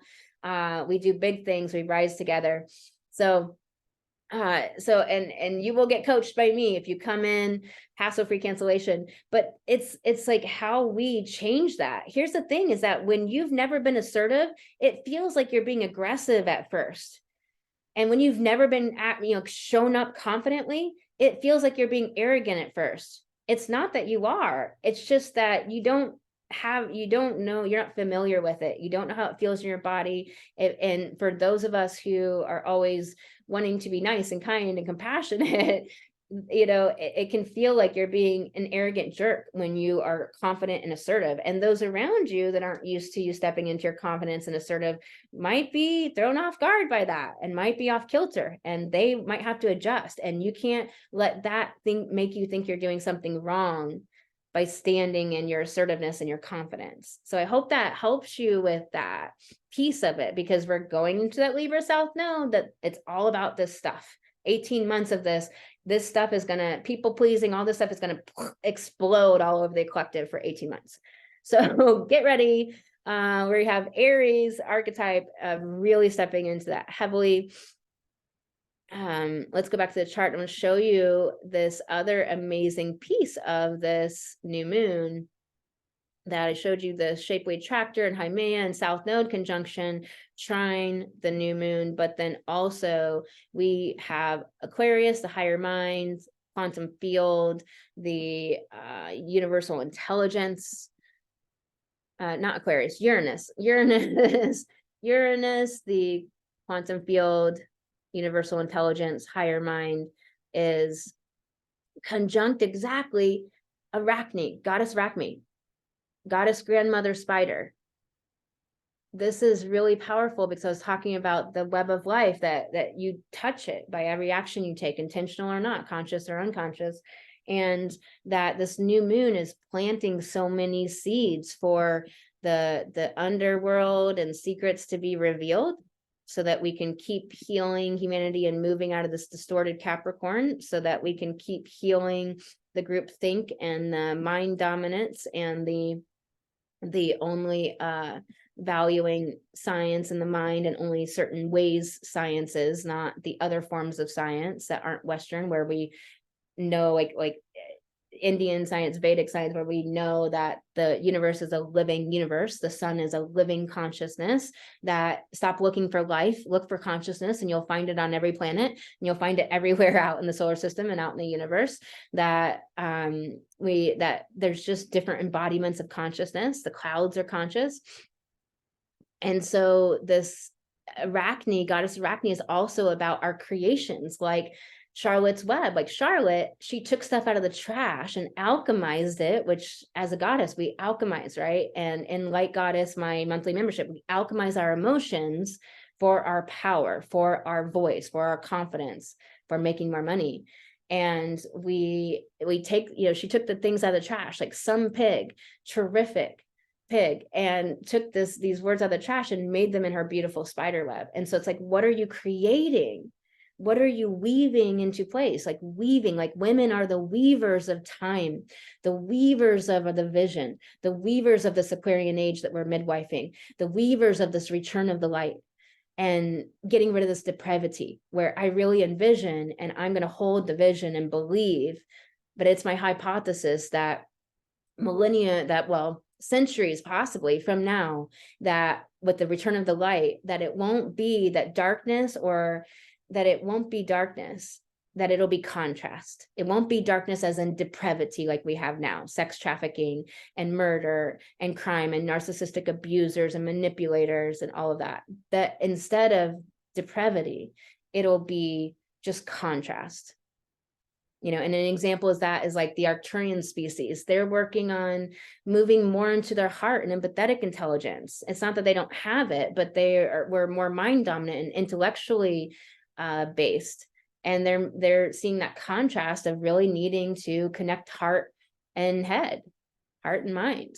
So, this is just an example of how that can show up. And Uranus is that quantum field, that universal mind, and Uranus is individuation, breaking free from the past, breaking free from the depravity, the abusers, the not good enough, the insecurities, the self-doubt that holds you back and dims your light, or any of the people that have dimmed your light, or any of the places in yourself that you shrink as a woman, and you're not owning your voice, and you're not speaking up, and you're not stepping into more assertiveness, confidence, self-belief.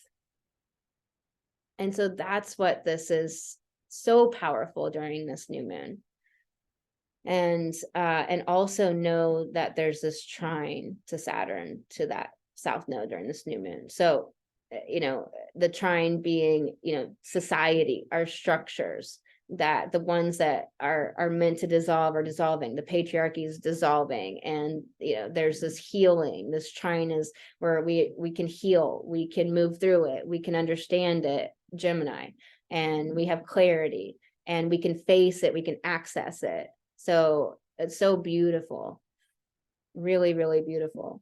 I hope that really was profound and useful for you. If there was anything in this video that lit you up and sparked you, please share it with a friend, text it to them right now, hit the share button and share it with somebody, so that more women can be supported like this and learn their astrology and understand it, and be supported with their sun sign astrology as well. That's coming next. And please like this video. I really appreciate you being here. I really appreciate your comments so much. Those of you that comment, and some of your comments have just absolutely warmed my heart, just absolutely makes me want to keep going. And just, I really appreciate it so, so much. So really, really value you and appreciate you. And all of you listening, I really value you here. And I'm here to support you. And so there's so much free content I have for you. If you would like to get the astrology for in between this new moon, the week after this new moon and the next full moon, which I'll have a video coming out for that, and I'll talk about the astrology leading up to that full moon and that full moon. But if you'd like to get the astrology in between that for the week, you can go to my Patreon and sign up. It's $5. It's a no-brainer. So I'll go over all the astrology like I did here, and you can snag that. And I'm also going to have some sun sign horoscope stuff for different planetary transits that we're having, and I'm going to go over your sun signs in the Patreon container. So you get a lot for $5, and it'll just keep rolling out as I do it, but you'll get that astrology for that week and understand what's going on for the week and feel like you know what to expect. That'll help you a lot. And so it's a no-brainer at $5. The link is below. You can do that. And for a limited time, I'm having pick your price astrology readings. So you get the benefit of my astrological research. This is not going to be going on this long, and I will never offer a reading for $55 ever again. So you can pay between $55 and $325, my normal price. I don't care what you pay, you know, obviously value the work if you legitimately have the money. And if you legitimately don't, then just come get a reading. Don't hold yourself back. It's not going to hurt my feelings. So utilize this opportunity to do a pick your price astrology reading. Go to thegoddessastrologer.com and click the banner at the top. It'll take you right to the payment where you get to pick your price, and it'll take you right to the scheduling page where you can schedule into my calendar. Also, it's a great birthday gift. It's a great wedding gift. It's a great you know, wedding reception, or what do they call it? I'm not a wedding person, but like when they do the like women's thing, bachelorette gift or whatever. Yeah. So, you know, if you do that, you can just email me for a link that you can send to your friend that you can pay, and then send the link to your friend so she can schedule and book that in. And you can just email me if you're wanting to make a gift out of it at love@thegoddessastrologer.com. So all right, you all, we're going to get into sun sign horoscopes and oracle card readings. Really excited. I'm going to turn some lights on and take a break, but you won't notice it but I'll be right back with you. Hey, so there's something else before I go into the sun sign horoscopes. One last thing. I totally just left this here. I meant to talk to you guys about this. So I could show you in the chart. I will show you here. Let me change this to April 18th.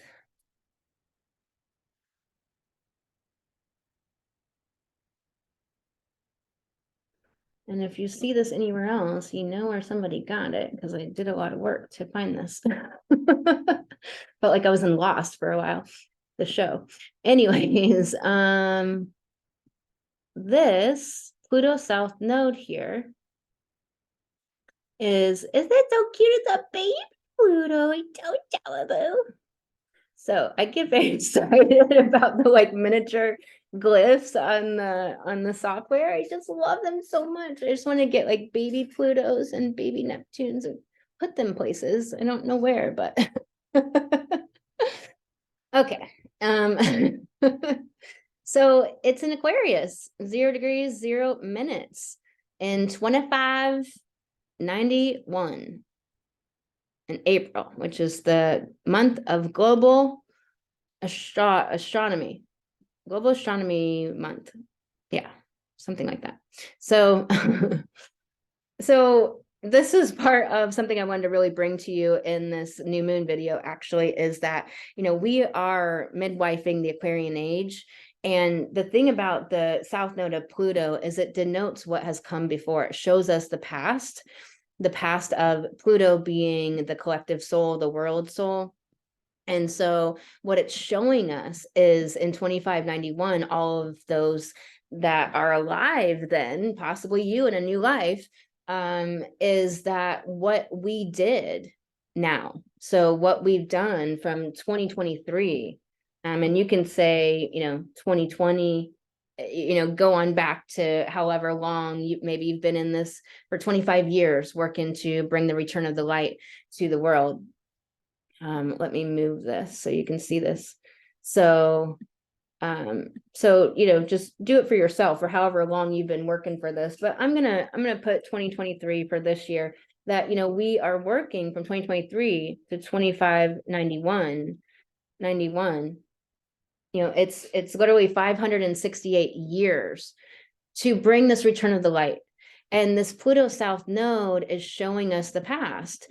And again, could be shadow or light, but I firmly believe, and I think that the Kali Yuga and the equinoctial rise shows us the periods of darkness and the periods of light, the grand big periods of darkness and light, that we are moving into a time of light. However, we need to usher it in.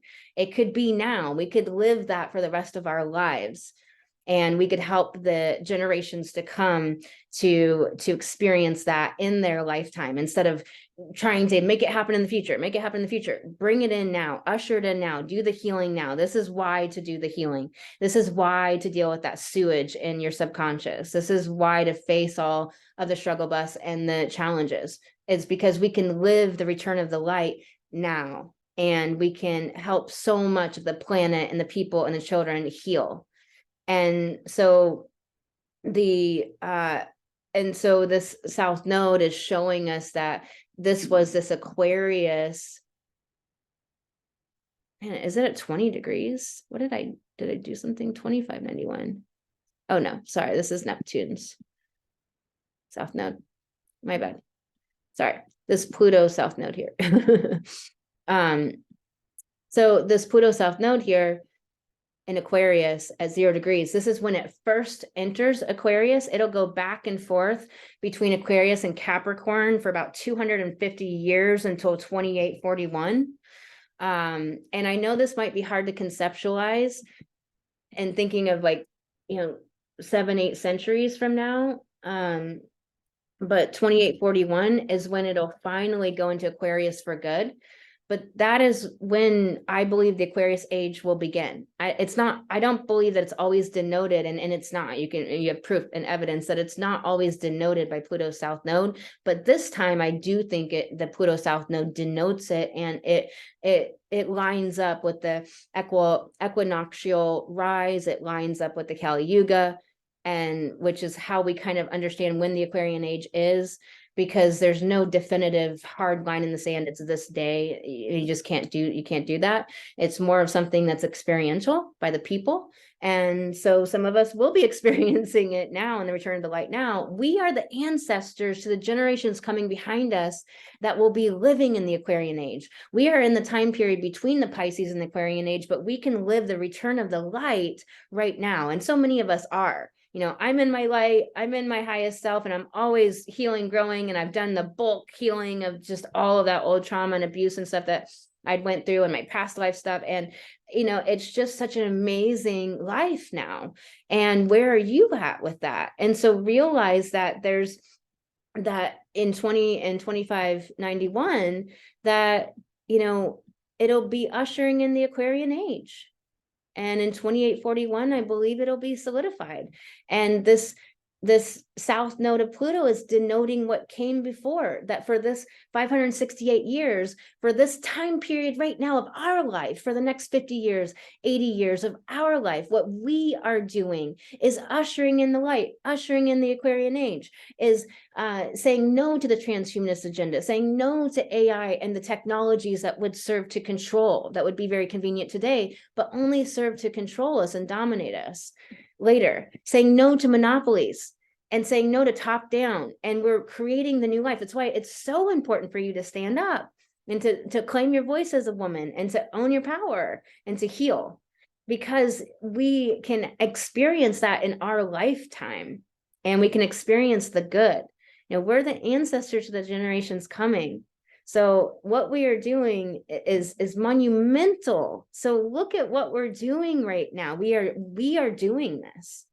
So that South Node is saying the Aquarius, the collective, the women that stood up and rose up and healed and spoke their known yes, owned their voice, stepped into visibility, made their big impact in the world.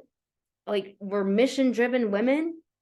And putting their work in the world and bringing your genius that you're meant to bring forward. This is my genius. This is what I'm meant to bring to the world. What is yours? And doing that, that's how we're changing the world for the generations coming behind us.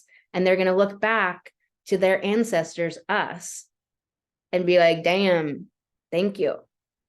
And who knows, you might be alive again then. So anyways, y'all, I wanted to share that piece because it was just so good, so yummy. I'm going to be doing a whole presentation and like going really deep into that.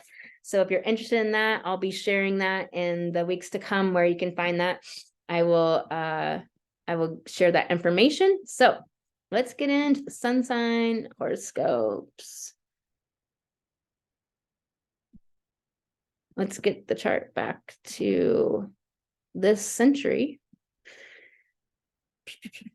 That would be good.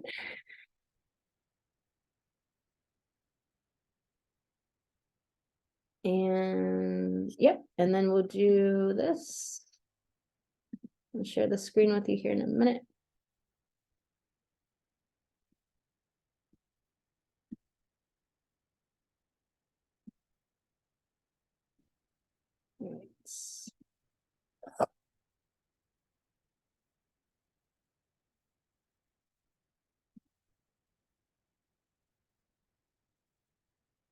Oh man, it's a little bigger. Anyways, okay. You are sharing. No, don't do that.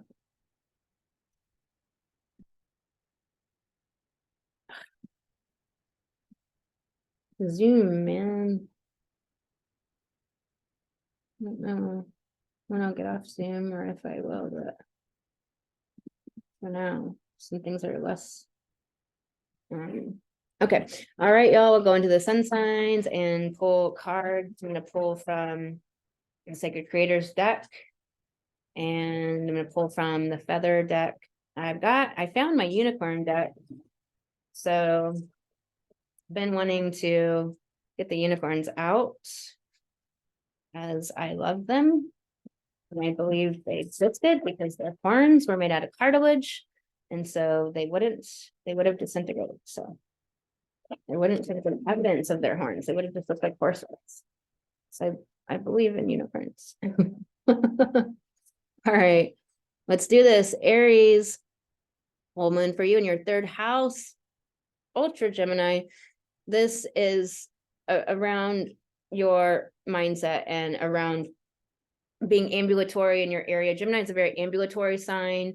You want to move. You have downloads coming through. You have all of this information and understanding that is coming in. You have insights. This is about the new moon. This is about planting the seeds of your intellectual property. Do you realize the value of your thoughts, of your information, of your copy, and of your intellectual property? Are you valuing that? Are you making things with it, making products and services? Do you realize the value of your unique ideas, your unique ways to think about things that you bring through? And with Juno there, maybe relationship stuff is up for you, Aries. That could be a topic up. Always realize that with that Juno, it's, are you yourself dealing with gender identity stuff or different types of relationship styles, and maybe your family is upset because you want to do polyamory, or you want to do committed, non-monogamous, or some other style, or maybe your partner is you're having to break it to them that you're really wanting multiple partners. What is going on there? Do you feel like you can be that you can be your true self and authentic self, be in your higher truth and connect to that? Or are you shrinking and hiding who you really are in that realm? And where are your commitments at with yourself, with your projects, all of that? We're getting so much understanding with this Gemini energy.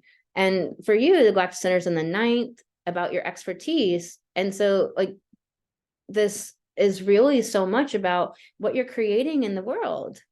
And this is also standing up in your goddess. Third house is the goddess, and standing up in yourself as a feminine woman in the world. And maybe, and this is so key, like standing up in your power as a woman and your belief in yourself. And this means that you can integrate that galactic center, the highest truths, to stand in your expertise in your business, in your life, in your life in general, in yourself. Like within yourself, are you orientated within yourself as owning your expertise, owning what you channel through, your gifts, your talents, your knowledge? Mercury that rules this moon is right with the moon in the third house, and all of this energy can be dealing with, there might be some new relationships birthing, some old wounds around your siblings. This is also with possibly with moving or settling into a new place that you're living. This could be making your place better and understanding, having the insights of how to make your living environment better, or how to get more out there in the world, in your city, and enjoy more of it. Maybe you've been moved there and been complaining and haven't been looking for the good things. It's like, go find people, go find all of the amazing things that maybe it doesn't look like it on the surface that there's good stuff out there, but there is. And that Gemini curiosity and exploration and wanting to discover and look around for that.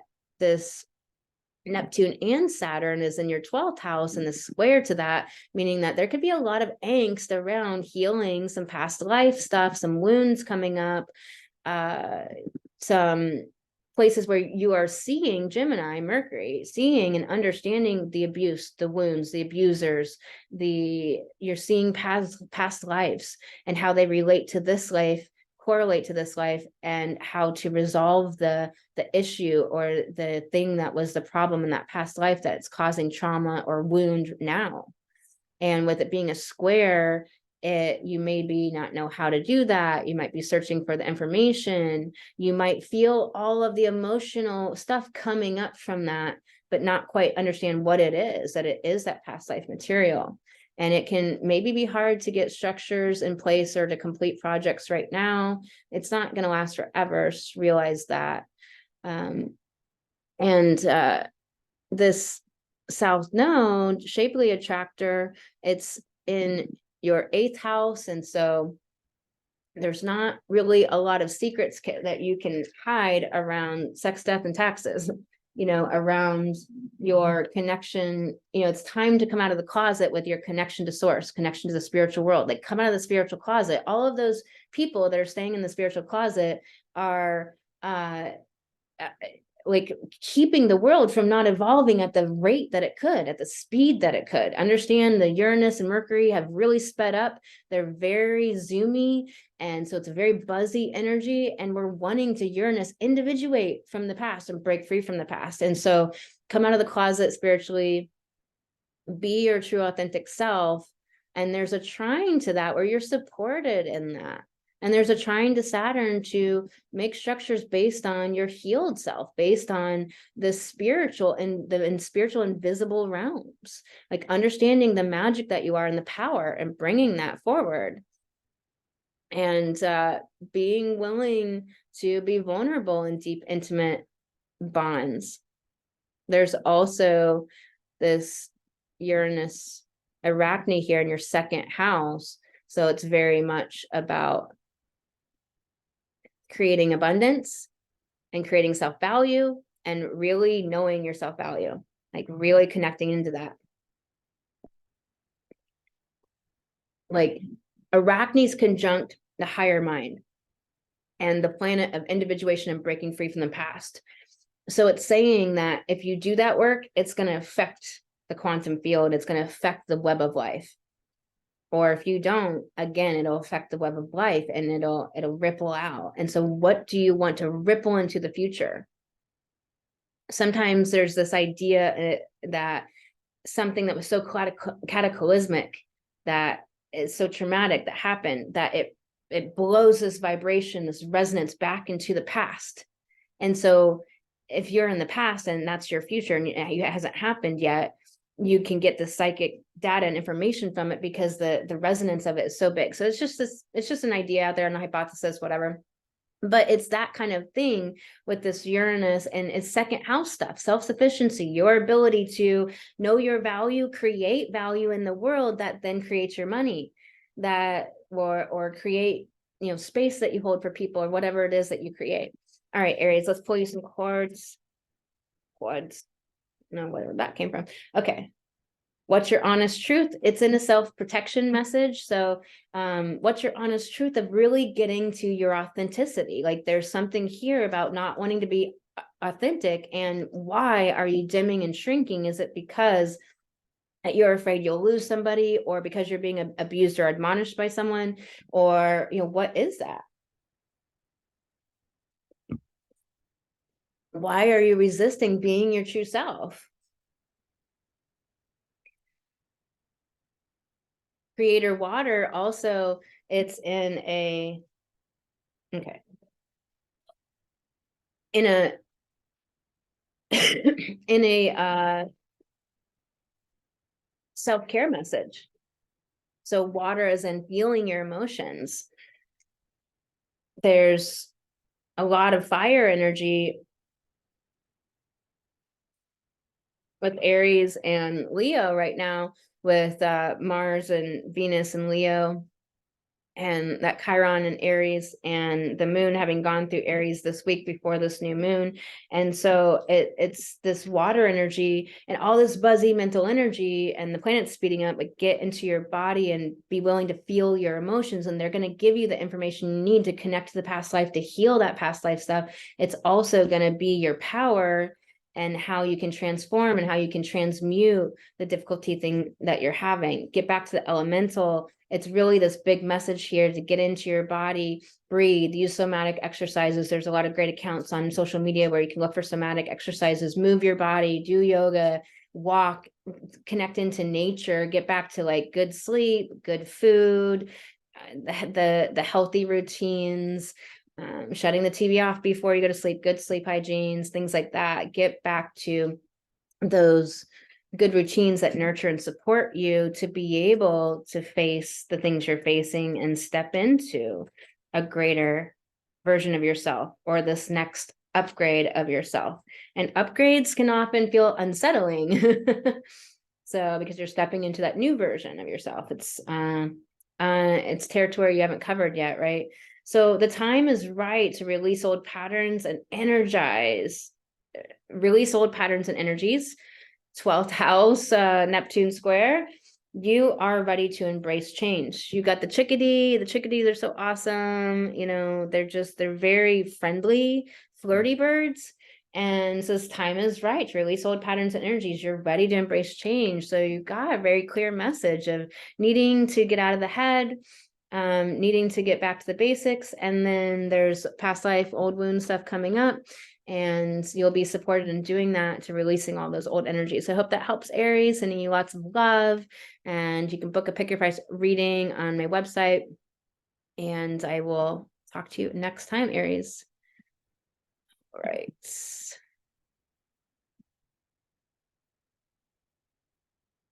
Taurus, new moon for you is in second house, square Neptune, and the 11th. So dealing with community out in the world, bringing your gifts to the world, your social media, your platforms, your groups, connections, friends, collaborations, all of that. And you're dealing with abundance, your self-value, all of your gifts and talents and abilities, and money. These are the areas this new moon is really affecting and planting seeds in, and the new vision. And so very important time to really plant that new seed and be intentional about what you're creating for the future and rippling out. So this is second house stuff. It's money. It's where's the next depth of valuing yourself? Where is the stance within yourself, your orientation within yourself of I'm valuable, I matter, it's my truth, it's a fact, done. So it's like is that a truth within you? And do you value and understand the wealth of all your talents and skills and abilities and resources and what you have inside of you to create things in this world, to make money or to bring value to the world? And self-sufficiency type issues, this could be Maslow's hierarchy of needs issues. This could be, money issues, stuff around that, like planting a new intention, belief, and seeds. Like, get it out of just the intention only and believe this dream into being with this new moon. The square to Neptune, it doesn't have to be difficult, like I said, but it just might be that it's not a right now thing. Or it could be just simply a lack of clarity. And so understanding that, but this is, higher love, grace, that higher consciousness. And so there's this connection to, like, money must be connected to something meaningful, so your connection to meaning and this grander, greater purpose and meaning there might be some angst around that right now. There might be some feeling disconnected, not sure how to connect the two, like how to connect your value with the higher vision you see, or maybe you don't know how to put those two together right now.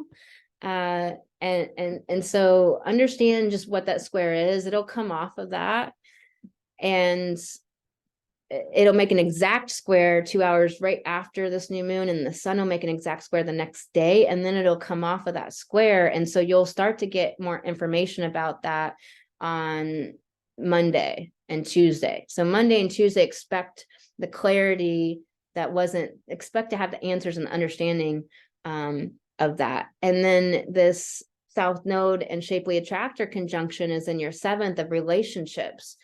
So expect to have the data come in, expect to have the downloads and the intuitive understanding of what's going on with people, and expect to be able to step into the next level of greatness and shining within groups and relationships, and to be seen. 7th house is also an area of completion, of having done a great body of work and having completion. And so South Node being the past or wounds and shadow, and also just the emotional cultivation of the emotional skills of Scorpio, is also what that South Node is about. And the Shapely Attractor is about your greatness. And so, Scorpio's psychology.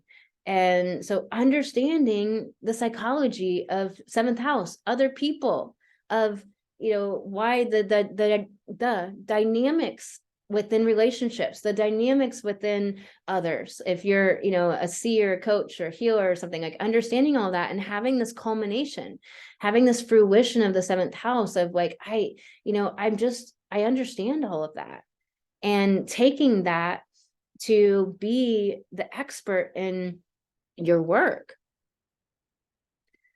With Pluto backed into Capricorn in your 9th, the house of expertise, right? And Pluto is like the point of evolution. And this Leo energy is all in your 4th house, where like your self-image and the sense of foundation. And so it's like creative self-actualization in your house of like your self identity and your self-image. And this is super fun. So you can take action here. You can have a lot of positive rebirth and self-expression and confidence in your self-image and your foundation and your roots, Taurus. So really, really good. And Cheroklo and that South Node of Neptune are in the 10th. And so shedding any ways you think you need to be in business, in your mission, 10th house, and Cheroklo holding space for the collective and your ability to hold space, but also allowing Cheroklo to hold space for you, and bringing, all of this creative self-actualization out into the world through your business. Also, this Uranus Arachne conjunction in your 1st house of identity, and that Arachne is about the effect we have on the web of life, and that Uranus is individuating, breaking free from the past, breaking free from programming internally, and how it's like we're affecting the field. We are having, with this new moon, an up leveling of the morphogenic field, of the quantum field, of the collective knowledge and body of experience of the collective. And so for you, this is in the house of your identity, and in the house of your like ego personality, and how that is the vehicle for your soul in this world. And so there's just this like chance to be really liberated and free, and how that is going to ripple out into this world and make such a big impact for you and others. So incredibly powerful stuff here. That's amazing. All right, let's pull your cards for us.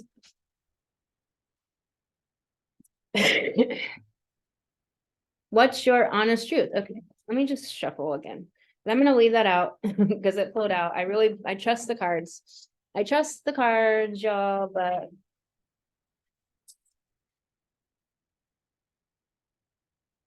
okay, this wants to come forward. Oh, I do it again. What is going on here? Okay.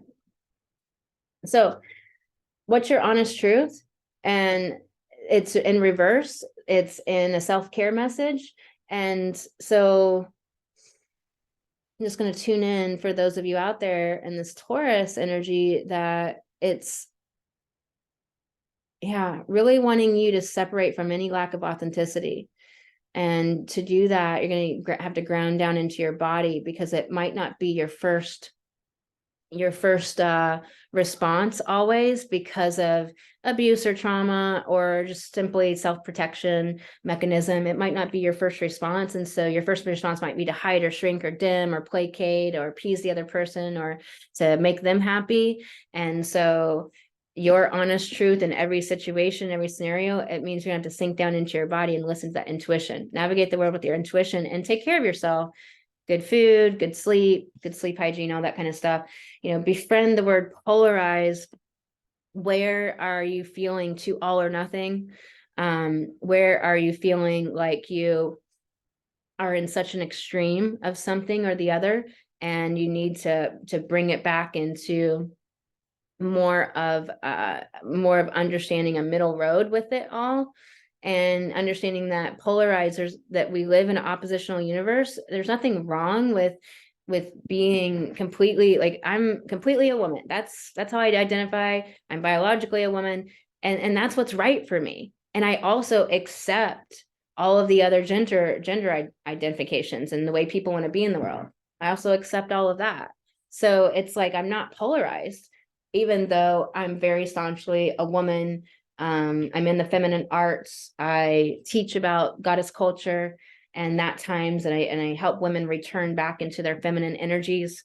And that kind of work probably doesn't resonate with certain gender identities and people in the world. And that's okay. Like, my work's not for them, but it doesn't mean I don't accept and love them and accept people. Right. And so it's like, it's just an example, but utilize, apply that example to your life, to whatever the scenario is for you. And it could be polarized and thinking something is all bad. This person's all bad. Or when people are dark, like in that, realizing that, like, they should be, gotten rid of. But we're not going to get rid of narcissists and abusers. I don't know what will happen as we keep like this return to the light, but at some point, if there's no one left for a narcissist to abuse, then they'll have to do something, to start abusing each other, I guess. I don't know. Like, George Carlin had this whole thing where he's like, put all the rapists in Nebraska, we're not doing nothing with that state, and then take Kansas and put all the murderers in Kansas. And he like kept going on. It was so hilarious. And it was just this kind of like thought-provoking exercise for a lot of the consensus status quo people. And just, if you like George Carlin and know his work. And it's so funny, it's like, I don't know what the narcissist will do if there's no one left to abuse, right? Like, they'll have to do something, implode, I don't know. But that's what I'm working for. So you have feed your artist also in a self-care message. So there's something about maybe you're doing too much busy work, admin work. Maybe you're not making that a priority, that to feed your light, to feed your love, to feed the part of you that loves to research or make projects, make creative art, and to feed that part of you. I know for me, like, I'm really turned some new corners with my creative work in the world and behind the scenes, and really broken through and had some breakthroughs with it, which has been really powerful, because you can have a million ideas, but making them into something is a whole nother part of it, and it takes time and all of that, and there's other things to be doing. So it's really saying the now, be in the present moment. And there's something here with all of these protection cards, all of these self-care cards upside down, where it's saying that, don't let the future vision screw up your ability now, like mess with your now moment of being able to understand the importance of doing your creative work and just playing and being and doing some creative projects just for yourself. So that was a really powerful reading for you. And it said, bravely market your magic. It's just another card that popped out, wanted to come out for you, Taurus. Bravely market your magic. Own your voice as a woman. We do that in Light Goddess. Monthly memberships open now. All right, y'all, pull you a feather card, Taurus. And this wants to come out, the bluebird. There was this bluebird that always would land on this fence post of my grandma's house in her yard. And I'd always see the Eastern bluebird, so gorgeous. You are being gifted with blessings and happiness and peace, Taurus. The bluebird. Okay. Bring it on. All right, y'all. Sending you lots of love. Gemini. First house, new moon, Gemini.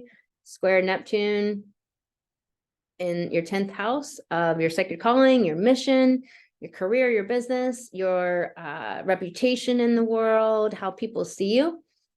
And so that Neptune might fog it out, might confuse you, might make you sad. But, you know, by Monday or Tuesday after that new moon on Saturday, realize that you'll have the clarity again, and that square will have come off. So, you know, don't let that square ruin all the other amazing energy, like this sextile to Venus. So there is amazing insights, understandings, epiphanies, breakthroughs available for you, particularly in how you think about things and how you see things, your perspectives, and understanding, you know, what you can do in your city, how you can connect with people and build relationships and network and all of that. And then, you know, with this new moon is planting seeds of how you're going to newly narrate who you are, how you're going to present yourself in the world, how you're going to think about your own self. It's the first house, it's your identity, it's your ego, it's your character, it's how you see yourself. So there's a birthing and a seed being planted here, and falling away this week before of this identity that's no longer who you are anymore, and reorientating yourself to this new narrative of who you see yourself as, who you've become, how you're more healed, or how you're more in your standing in your expertise, standing in your power, how you're owning your voice now. You know, whatever it is for you, very unique to you, but personally, but this is very powerful.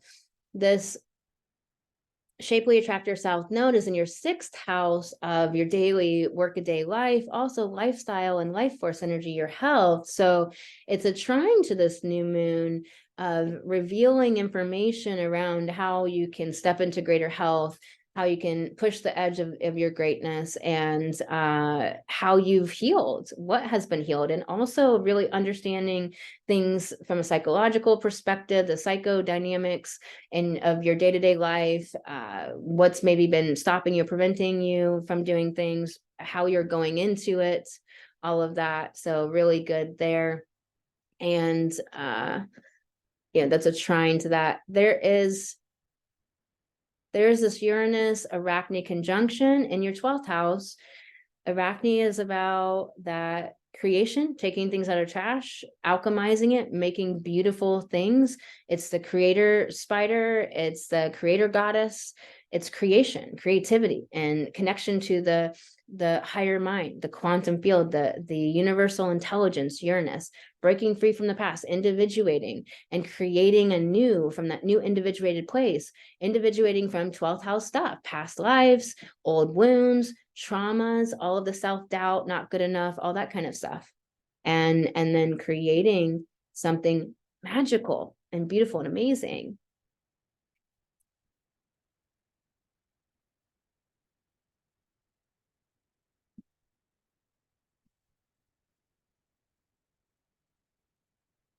All right, Gemini. I'm going to pull you some cards. This wants to come up. This card has come up for 3 signs, and I've shuffled, so very funny. And it's in protection, each one. What's your honest truth? So are you being authentic?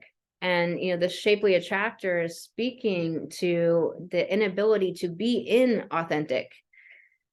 because it's revealing the secrets. And so it's like it'll cause like psychological distress or issues, rifts, if you can't be authentic. But it could simply feel like this pressure where I can't be in this relationship because this person is so much lit up, and they are so much on point, and they're so much in their mission and in their power that they are triggering all the ways I'm kowtowing to the status quo. And therefore you might feel all of this pressure of not standing in your authentic truth and voice, and not being real about what you really think, about what you really feel. Remember, this is conjunct also Juno. So all the different types of ways to do relationships. So are you being real with your partner or partners? Are you being fidelis? Are you being, are you committed to your own partnership with yourself, and are you committed to your vision? So there's something about not being real here and being inauthentic. And this Gemini energy will give us a chance to see it, and we'll probably get super clarity, like the ultimate clarity, on Monday and Tuesday. Yep, balance and a protection message. Balance is a continual course correction. But the thing is that we get so skilled at it or used to it that it doesn't seem like we're doing anything anymore. But at first, when we're doing new projects, it may take so much time and energy and thought and dread and anticipatory anxiety because we've never done it before, and we don't know how it's going to go, we don't know if we're skilled, and we don't know if we can pull it off, and all these things. So realize that at first things can take so much effort and energy and time that eventually become just natural to you, and you just got it, and it's in your schedule, and it doesn't take much time. And so this balance and a protection message of realizing that balance isn't equality. You don't brush your teeth for as long as you sleep. Balance isn't equity. Balance is always pivoting, always being able to adapt and pivot and switch. And being a Gemini sun or rising, more so for rising, you have a natural ability to be versatile and adapt and shift. It's a mutable sign. It's the most like adaptable, versatile sign. And so you have that natural gift and ability. And so just wanting to have more balance of the rest of your life. What's the rest of it? Are you getting in your body? Are you feeling? We need to feel with this new moon. Let me get some more information. What wants to come up for you, Gemini? Change maker, make change. It's really saying that you are meant to shift the status quo. You are meant to change the world. You're meant to have a massive impact in this world. And so it's in a self-care message. So it's wanting you to realize that do you believe that? Do you believe in yourself? Do you have unwavering belief in yourself? And if not, why? Where's the wound at? Are you willing to heal what's blocking you from believing this is true and then taking steps towards it?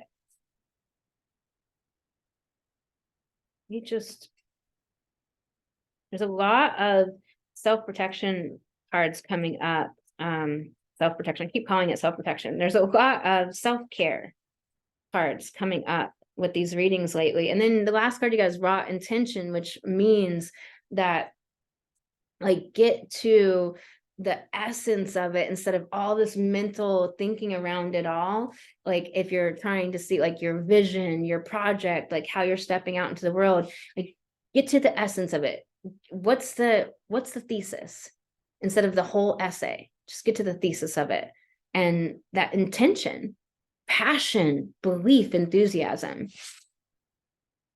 We'll pull you a feather card, Gemini. And the turkey one to come out, honor your own time of harvest. Offer your gifts and blessings or services to the greater good. So you've gotten this message twice in the cards and then in the astrology. So, you have that Leo, Gemini, Cancer, Leo, you have that Venus energy in the third house of intellectual property, creative self-actualization. Mars and Venus are in your third house of creative self-actualization, confidence, self-possession, bringing your gifts to the world. You got a very clear, powerful message. Identify the blocks and impediments holding you back and address them one by one by one, and step out there. All right, Gemini. You got this. Cancer, sorry, your wheel is always blocked. I haven't figured it out. Like one time I just did it but I don't think I did anything different than any other time. But anyway, sorry, it's blocked. It's going to be blocked. Because I don't know how to move it. Figure it out one day. Too much on the list. This new moon for you is a 12th house new moon, Cancer. Not a bad thing.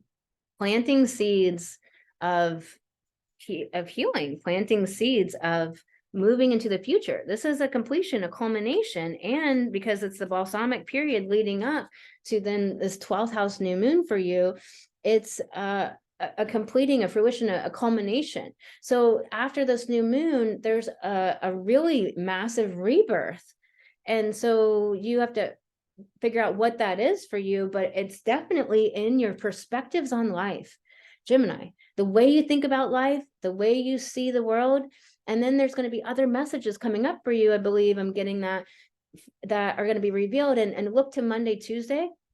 But it's definitely, this can be a hard week, and it can be a lot of material churning up for healing, a lot of ancient wounds, a lot of emotions. So, Cancer, this isn't going to be the easiest new moon, but there is this rebirth on the other side of it. And it's a massive rebirth of how you see yourself in the world. And I think it'll be really positive if you're doing the inner work. The square to Neptune, remember the square to Neptune would be better Monday, Tuesday, but it could be like feeling like confused, like you don't understand, you don't have the guideposts, you don't get it, or you could be dealing with like deception from other people, or not ignoring the red flags because you want something so much, or you're idealizing a relationship. It is in your 9th house of travel. Like maybe you're not seeing the red flags, how this trip isn't really right for you, or you're denying yourself a trip, or denying yourself expansion, and moving or doing something that it's expanding you and offering you something greater. This Arachne and Uranus is in your 11th house, wanting to individuate from groupthink, from other people's way of being, from collaborations and people and groups that aren't uplifting you, to show up on your social media and create something magical and amazing, that Arachne with your new self and all these downloads that you're having from the quantum field, from the universal intelligence, from breaking free from the past. And this is just simply the conjunction happening at the time of this new moon is denoting that there is an individuation process happening here for you, and something that really beautiful and magical that's going to be birthed and created from that. This Leo energy is in your 2nd house of valuing yourself, of your gifts and talents and money and self-sufficiency. So Maslow's hierarchy of needs stuff. And it's talking about creative self-actualization. Create things in the world, create your whatever it is that you create, courses, videos, holding space, holding circles, gelato, websites, whatever it is that you do, like step into the next level of creative self-actualization. Do the things that are fun, playful, that you love, that really light you up. Be willing to be vulnerable. Bring your heart. That Leo is about play and fun. And so are you having fun and play with yourself and your own gifts and talents, and you're valuing yourself? Or are you very serious and stoic? And it's trying to the South Node conjunct the shapely attractor in your 5th, which is that Leo house of standing on stage in your life, standing on stage in your relationships. And so it's bringing your gifts to the world. And so are you, secrets will be revealed about that. Like, are you having psychological, drama around it? Is there insecurities and doubts and fears, or emotional betrayals that you're dealing with that's keeping you from stepping on the stage? It's a trine. There's a lot of revelation. There's a lot of ability to heal things that you can now see. And this chair glow in your 8th house is holding space for sexual liberation. It's holding space for merging in deep bonds with other people, and for really coming out of the spiritual closet. So allow yourself to be real, to be authentic. All right, Cancer. And let's see if we get it for a 5th time. Having some of the same cards come up. We got creator air, and it's in a self-care message saying that we need to get out of the mind and use the mind wisely, understand what the mind is useful for, and value your ideas and your insights and your epiphanies, but don't hang out in the mind. And with all this Gemini energy, it's the first impetus that we have to be in our mind, all that buzzy energy, and it's very exciting and scintillating. And so we want to ground down in our body. And as a Cancer, you have that connection to the emotional realms. Like, get in your emotional seascape, feel the emotions, and allow yourself to feel any of the dark, heavy emotions, because that's how you're going to do this new moon work of clearing up and culminating, completing that ancient wounds and issues and stuff. And so it's really giving you this message that it's so important to get into your body. It's so important to connect to somatic techniques. You can look at some social media accounts that are somatic accounts, and they have great techniques on there. You can come into the Light Goddess monthly membership, and we have techniques. So your past supports your future. So realizing and looking at all those past wounds in a proper way. Gemini is how we narrate things, our perspective on life, and the meaning that we give it. And Neptune is the meaning of life. And so that square is like, are you giving it, are you making wounds and all of that means something it doesn't? You know, what are you making it mean? Really unpack that for yourself, pen to paper, because you may simply by doing that, be able to heal a lot of that stuff, realizing that you're making it mean things it doesn't mean. Doesn't mean you're bad, doesn't mean you're wrong, it doesn't mean you're a failure, any of these types of things. And so realize that what you go through is your PhD for the amazingness that you can bring to the world, for the gifts you can bring to the world, the understandings that only you have, because you're the only one that experienced life like that. The spark of creative self-actualization, the spark of doing the work. You got this card in the self-care message. And so it really is denoting like a lack of energy and verve and excitement, a lack of get up and go, not doing the projects, not completing or following through. And it's the universe is really pushing and wanting you to follow through on your ideas and believe in your ideas. Fearless expression. And then you got this card, fearless expression. Follow through on your creative ideas and projects, believe in them. It's going to take being in your emotional body to do it, and being willing to feel all of that, and narrating the wounds in the past in a different way, that for your empowerment, and expressing yourself fearlessly, owning your voice as a woman, stepping into greater visibility, stepping into greater creativity, authenticity, the who you are, your I am.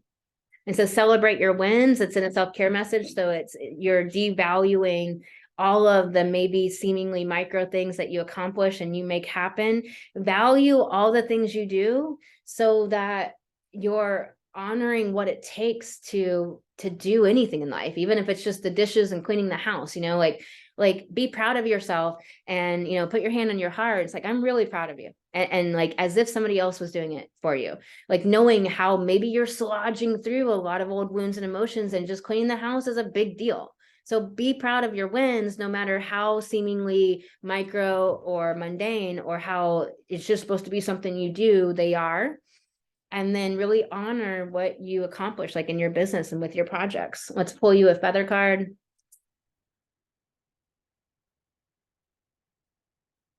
The flicker card, nope, the pheasant, it looks kind of similar. The pheasant card wanted to come out for you. The time is right for creation and connection. Focus and Gemini's connection. Gemini is talking and connection and seeing people. Focus your attention in these areas, and connection with others will help to feel more grounded, supported, that you're in the perfect right place on your journey. All right, Cancer. Ooh, all right. Leo. I am really thirsty. I haven't met any Leo sons lately. I'm trying to think of a Leo. I know one Leo in the area.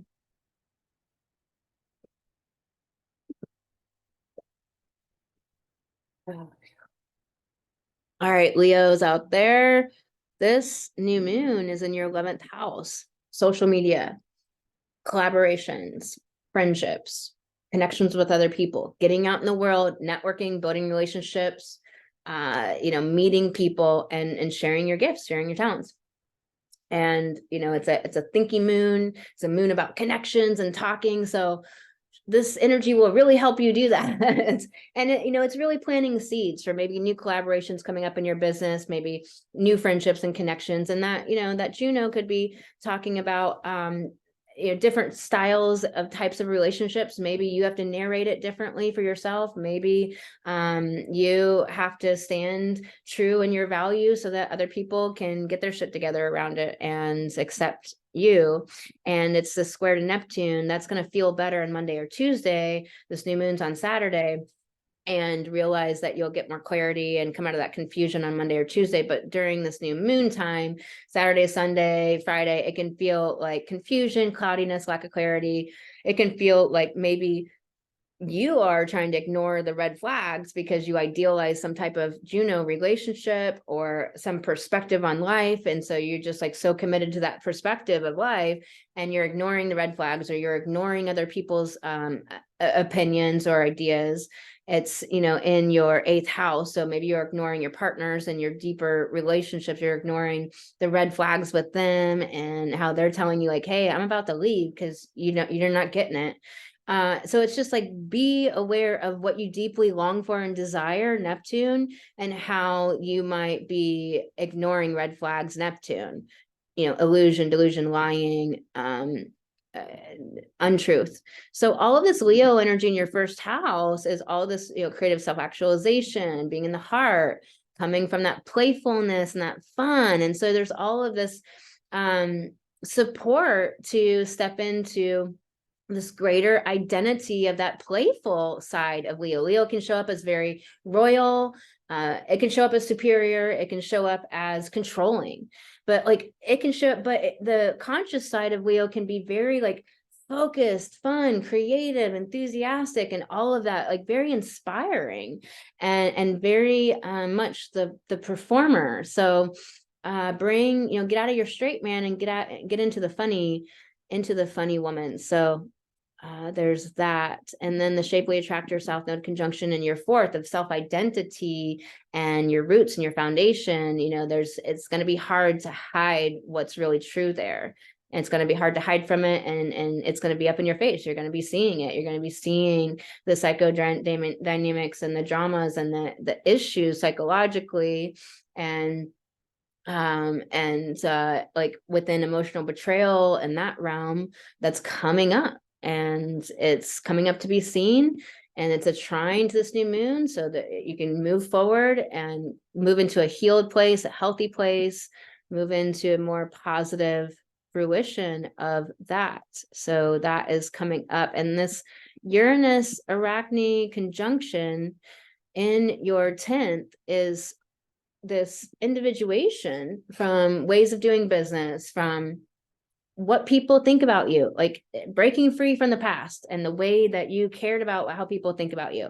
Why do you care? Break free from that and create magic that ripples out into the web of all of life, that Arachne. So pull all those downloads about your business, creative projects, and all of that are allowing you to step into this greater, funner version of yourself. 1st house, all this Leo, Venus energy there. The self-actualization, the performer, just being who you are. So a lot of beautiful things there. And then 7th house Chirico is holding space for this really being in this sacred activist place and relationships and how you relate to the world and relate to your business or anything that you're dealing with, Leo. All right, let's pull some cards for you, Leo.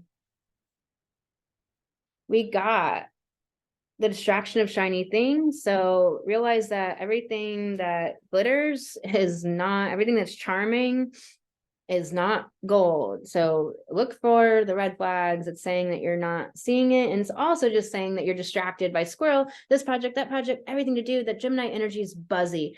Mercury and Uranus are sped up. So there's this zoomy, buzzy energy, and the mind can, and all of that energy and channeling can be super scintillating and enticing. You have to ground it all into the body to be able to create things and to be also able to synthesize and integrate all that energy and all those downloads. Because you could just disperse it, and that could be that square to Neptune too, or you could just disperse all of this amazing energy and channeling into nothing and not create anything with it. So be aware of that. Magic happens when you most expect it. So it's really speaking of believing, unwavering belief in your vision of what you're creating, of the outcome that you want, and be fluid with the outcome. I mean, if you're saying like a green box appears on this square of the sidewalk, that's not fluidity. Like, be fluid with the outcome. That could be, a green box of any size anywhere. It's a dumb kind of metaphor, but you kind of get the idea of, but expecting it to happen, expecting the best, expecting to create the money, the relationships, the things that you're wanting, and maybe the collaboration. So also your soul shines. So it's like being aware of your light and how it affects people, because the light can be very triggering. And so, and it also attracts a lot of moths. Having amazing boundaries to all the moths, being aware that people do get triggered because they're still kowtowing to the status quo, and you're in your light and you're in your gifts and you're really shining out there. And you don't want them to be triggered or not be able to have that relationship with you, but it's not your problem, and you're meant to be that catalyst for them to start going in and doing their inner work. So allow yourself to shine that light. Don't dim because of other people's reactions or their how much it intimidates them. So what do you really want in a self-care message? So it says with that Gemini, there's multiplicity. So maybe there's just 18 projects, and it's like, to make that project happen, X marks the spot. You're going to have to actually pick the thing. 1 to 3 things. Like, you're not going to be able to make 18 projects happen all at once. Like, pick the thing. What's the one you really want? Also, Leo's same thing with like your perspective and your narrative on things or collaborations. What's the one that's the most important? Pull you a feather card. White turkey wanted to come out, and the power to heal the earth is within you. So really beautiful, Leo. Really, your cards are talking about like your light, power to heal the earth. Are you maybe not stepping into that, or not connecting to it, or not realizing that positive, amazing possibility of what you can bring that's healing and good to the world? So Virgo, let's do it. I really need water, but I'm like drinking everything else except water. Virgo, Virgo, Virgo.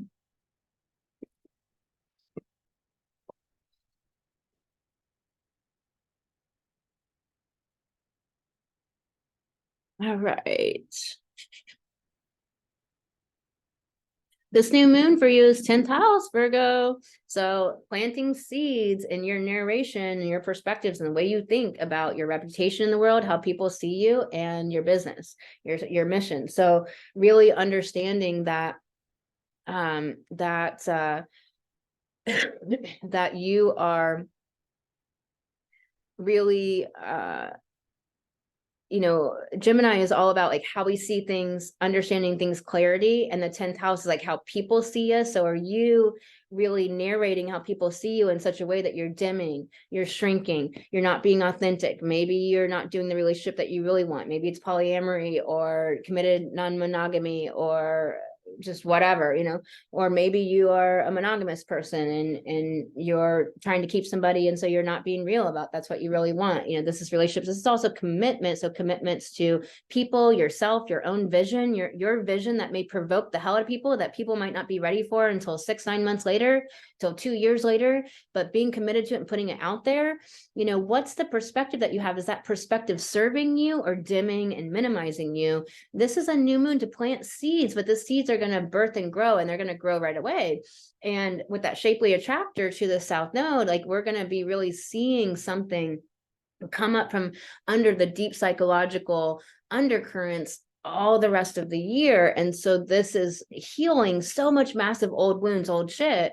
And then with this square to Neptune in the 7th, and with Saturn there, relationships and how it might feel like murky, like, you know, things aren't above board with other people or with you, you know, you're not seeing the red flags, you know, they're not just shiny objects, like really you could be idealizing Neptune, a relationship or something that you really want, and so ignoring the intuitive information that you're getting that this isn't right, get out, etc.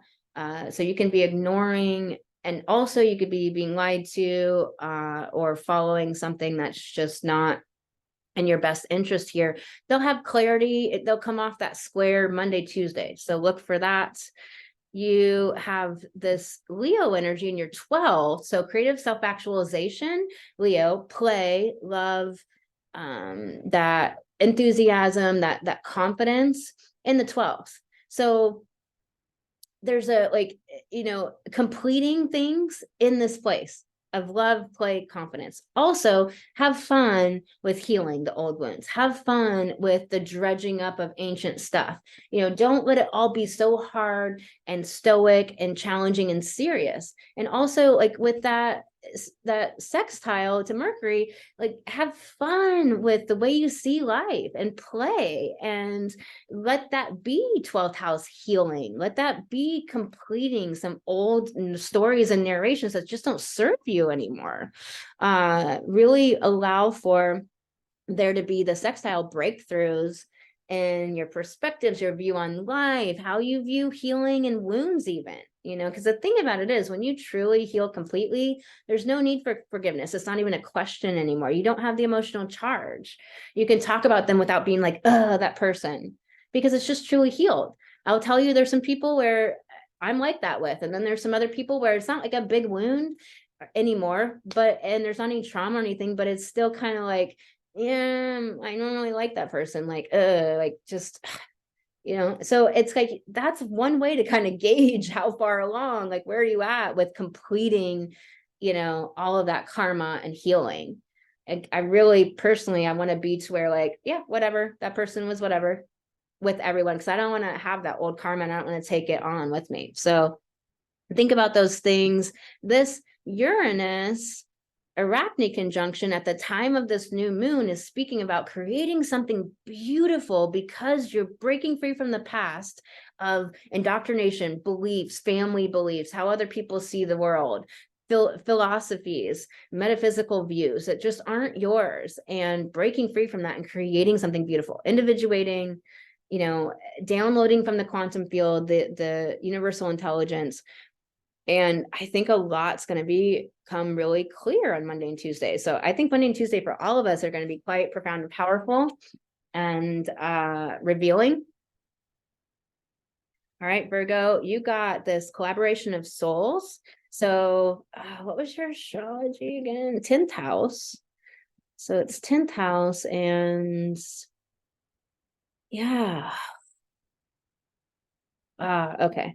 So collaboration of souls. And it's interesting that, you know, Neptune, Saturn are in that 7th house of relationships, of culmination, finally getting the celebration, you know, and they're in the sign of soul, they're in the sign of the higher consciousness. And so really, like, who are you connecting with? Again, Neptune could fog out is the connection, you know, good or not. And so your intuition might not be strong enough here, or this might be a developing an intuition, your intuition, and developing it to a greater degree time at the moment, which could be a really important, good thing. And we all need to become masterful with our intuition. Fill your cup up with sacred giggles and all that Leo energy. It's in your 12th, so it can feel heavy. So it's like, you know, like laugh, put on an old movie that you know will make you laugh. Think about the moments that you can remember that were hysterical. Like I try to keep a repertoire in my memory, like a Rolodex of all of the funny things. It's like just somebody cutting a look this way, or something somebody said or did that just make me laugh hysterical. And so I can recall them and pull them up to get out of that heaviness. And healing there can be some heaviness to it at times, where it's just like, I just need to laugh. You know, don't let yourself go too long without laughing. And this card doesn't just come up all the time. So it's telling you specifically to get out of that analytical Virgo stuff all this Gemini buzzy energy is probably pumping your Virgo. So just really get grounded in your body, and you have to get in your body to laugh. Do some somatic work, creator fire, again, play, laugh, make it lighthearted. And fires, create, have energy, go exercise, go work out, go skating, go swim with sharks, go jump out of a plane, do something fun, do something you've never done before. You know, get out of that analytical, reasonable, rational mind. Your intuition is not reasonable. It is not rational. It is not logical. Changes. And this changes cards, I love how it's like this, the seed of life, and then all the seeds are coming out, and it's like, how do you narrate change? It's like, are you scared of change? Are you afraid the other shoe is going to drop, that a change means something bad? Or, because I'll tell you, I had to do reprogramming work personally to re-narrate change as something good for myself. I had to do that work. So I really encourage you to think about how you're responding to change, if it's good or bad, and be ready and create and kind of lead those changes. Be willing to grow and evolve and narrate it as something positive and good. And the last card you got is raw intention. With this key, you know, it's getting to the heart of it.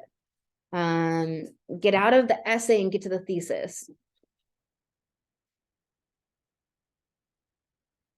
And these, I don't get this too often. You got the Falcon. Use your keen perception and skill in making decisions. Do not delay. So I love this card for you. First of all, it's like, do not delay, Falcon. Like, zoom, you know, like I was like, I couldn't like make the sound, but I'm like hearing it in my consciousness of that sound of that piercing scream prey birds make. And then it's like they just zoom down onto the prey and get it immediately. Like, don't delay, because then the prey is gone. And so it's saying make quick intuitive decisions. It is saying like use your keen perception. That Virgo energy is very keen. It's very strategic. It's very cunning. But then you can get into that analytical to analyzing. You know, there's a time to analyze data, and there's another time to use the Virgo to couple it with keen perception. And that's actually a beautiful way to look at Virgo. I love that we pulled this card on you, because I'm going to use that to help with that understanding that Virgo more is like it. Virgo does have keen perception, but the shadow is it can go into analyzing it too much, just like Libra can weigh it out too much, instead of just being like, no, I can think from all angles. I looked at what everything could be. Okay, let's make a decision. You're not supposed to stay rattling around up there. You know, let's go. Do not delay. All right, Virgo. Libra, new moon for you in the 9th. This is a new moon of planting seeds of your expertise, of your bursting out into the world, of your belief in yourself, your copywriting, how you explain what you do in your services, and being able to speak that to 1,000 people in 1,000 different ways. Because to sell, that's what we must be able to do, is explain what we do as a coach, a healer, a guide, a gelato maker, a website creator, like explain why they that it will benefit them, or this is what I do, or why I'm the expert in this field. And it's also about these deep metaphorical, philosophical, metaphysical ideas about life, and the search for truth, and this expansion of possibility, optimism, this expansion of no longer being ignorance, like this you know, removing the veil. And so with Mercury being in the 9th, I think this is interesting. I think some veils are coming down for you. I think it's going to be like more Monday, Tuesday when you're going to see it. I think this is planting seeds of stepping into, and this is fertilizing something here, of you stepping into this stance within yourself, within your business, within your life of, I am the expert, and I am an authority, and I bring value, and it's just my truth. It's not a question. You know, it's not wavering inside of you. So I think this is something really important and beautiful. This is also really, you know, with Juno here speaking to relationship dynamics, commitments, fidelity, however that looks.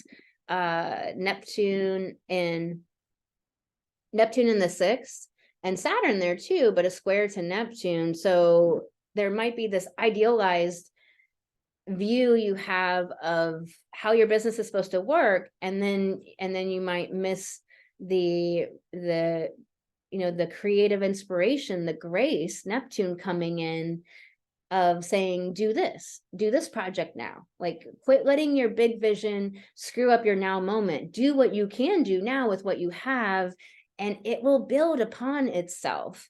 Believe in what you have now being amazing and expert. And whatever this Neptune square is for you, maybe confusion or feeling deflated and tired, it's going to come off Monday and Tuesday. So expect to have the air cleared by then. And then this shapely attractor in South Node, Haimea, this trine to Saturn, and this new moon, is there's much being revealed about the psychodynamics and dramas around money, around like you valuing yourself, which is related to you being able to stand in your expertise, stand in your authority in your field and in your work in the world. And there's a lot of psychodrama, psychodynamics, maybe where you've been emotionally betrayed, maybe past life stuff that's coming up to be revealed, shapely attractor, secrets revealed. Also, it's allowing you to finally be free from those, from the past, and understand, you know, the psychodynamics to claim and own your value and value your talents and gifts and skills, and to stand in that expertise, that trying to the new moon.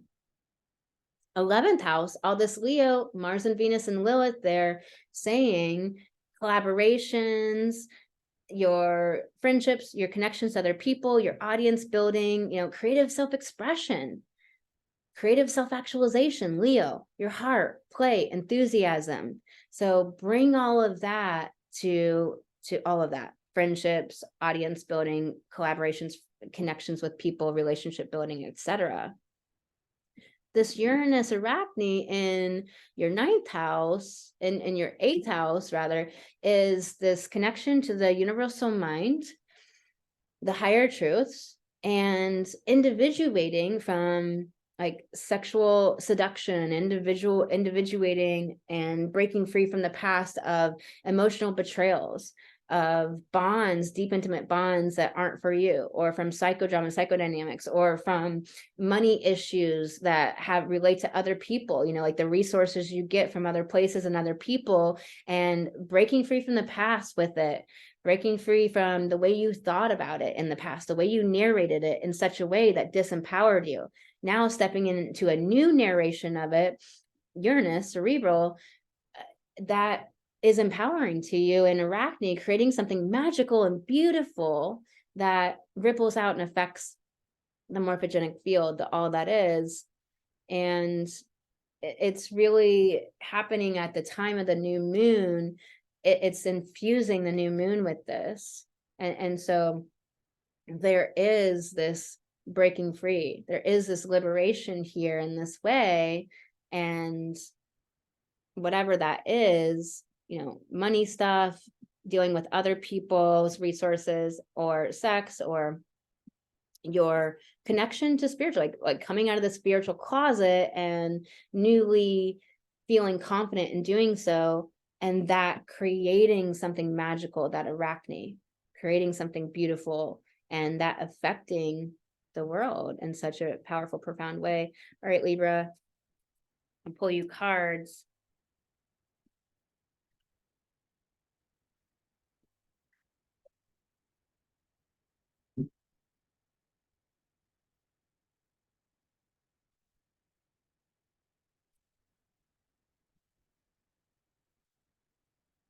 You got raw intention, Libra, and it's getting to the essence instead of the essay. Get to the thesis of it. What is your intention? It's also really getting to the heart of what turns your key, what lights you up, what is your purpose, what is your mission, what is your truth that you're meant to bring, your genius. Fearless expression. Your reading is so clear that you're meant to creatively self-actualize, get out there, step into your expertise, step into your power. There's a new seed being planted here of your fearless expression of yourself, and doing so in your business, doing so in your life, in your media, in your copy, in your emails, and being brave, having courage. All that Leo energy is about bravery and courage and self-possession, confidence. It's the performer. You, the muse. So realizing all of the channeling and insights and all of it that you have within you to make. Like, you can never run out of content. If you, and if you are, then you're not doing it. You have to do it to grease the wheels for the really good stuff to bubble up. The really good stuff isn't like at the surface, or it's not the immediate thing. You might be working on stuff all week and it's pretty great. And some of it was just like, greasing the wheels type stuff. And then all of a sudden you have this pop of brilliance. And then that's your thesis for some other creative project you do, or some presentation happens. Like, you're the muse, you're the one. And it's in a self-care message saying that, like, you need to nurture your own inspiration coming through you for your own content, for your own ideas, and realize that it comes through you, that you have it in you. And you are connected to the quantum field. You're connected to everything you could ever want creatively to express. Get back to the elemental, get in your body, all of this. You're already a Libra, that mental air energy, get back to good sleep hygiene, eating, good meals, nurturing yourself, walk, somatic exercising, get into your body, feel your emotions, Libra. You got to feel your emotions, because this is very buzzy, zoomy mental energy. Pull you a feather card, and you got the flicker. It does not look like a pheasant feather at all.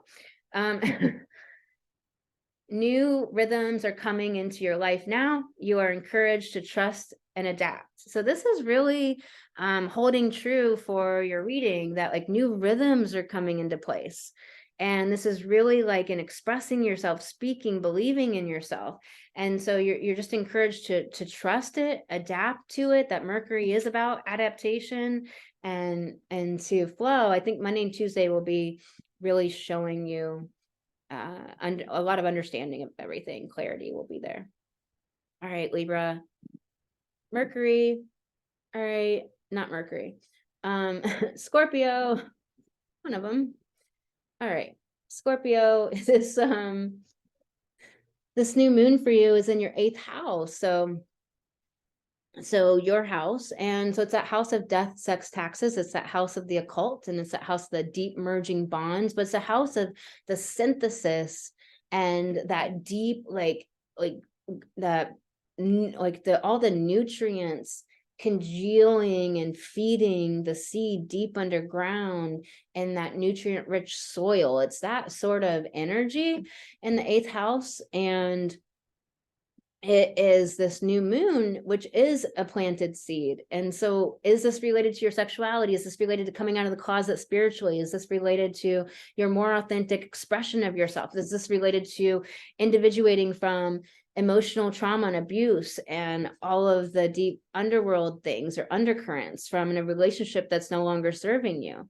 Juno's here in relationships. This is a new moon being planted around our adaptation and versatility with relationships, with this Gemini energy. And then this Neptune and at home in Pisces square with Saturn there in your 5th house of where you stand on stage, performance, bringing your gifts to the world, being in your heart, creation, creative self-actualization. So there's this square of this new moon in your 8th to the 5th of saying that, like, how are you narrating how you stand on stage in the world, how you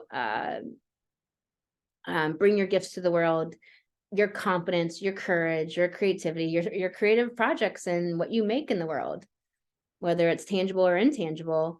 Are you valuing it? And there could be confusion. There could be maybe being misled by other people, not seeing, maybe you're idealizing something. And so you're not seeing the red flags, or you're ignoring your intuition. By Monday or Tuesday, this will clear up. You have all of that Leo energy in the 10th, creative self-actualization in your business. Make it happen. Do it. Be out there. believe in what you have to create, believe in, you know, the play being important, and the heart and the vulnerability of bringing that being important. And this is like really beautiful. And there's a sextile to Mercury. So there's a lot of understanding of how to bring this out into the world. There's a lot of understanding of how you're seen in the world, and this playful energy. This is really beautiful.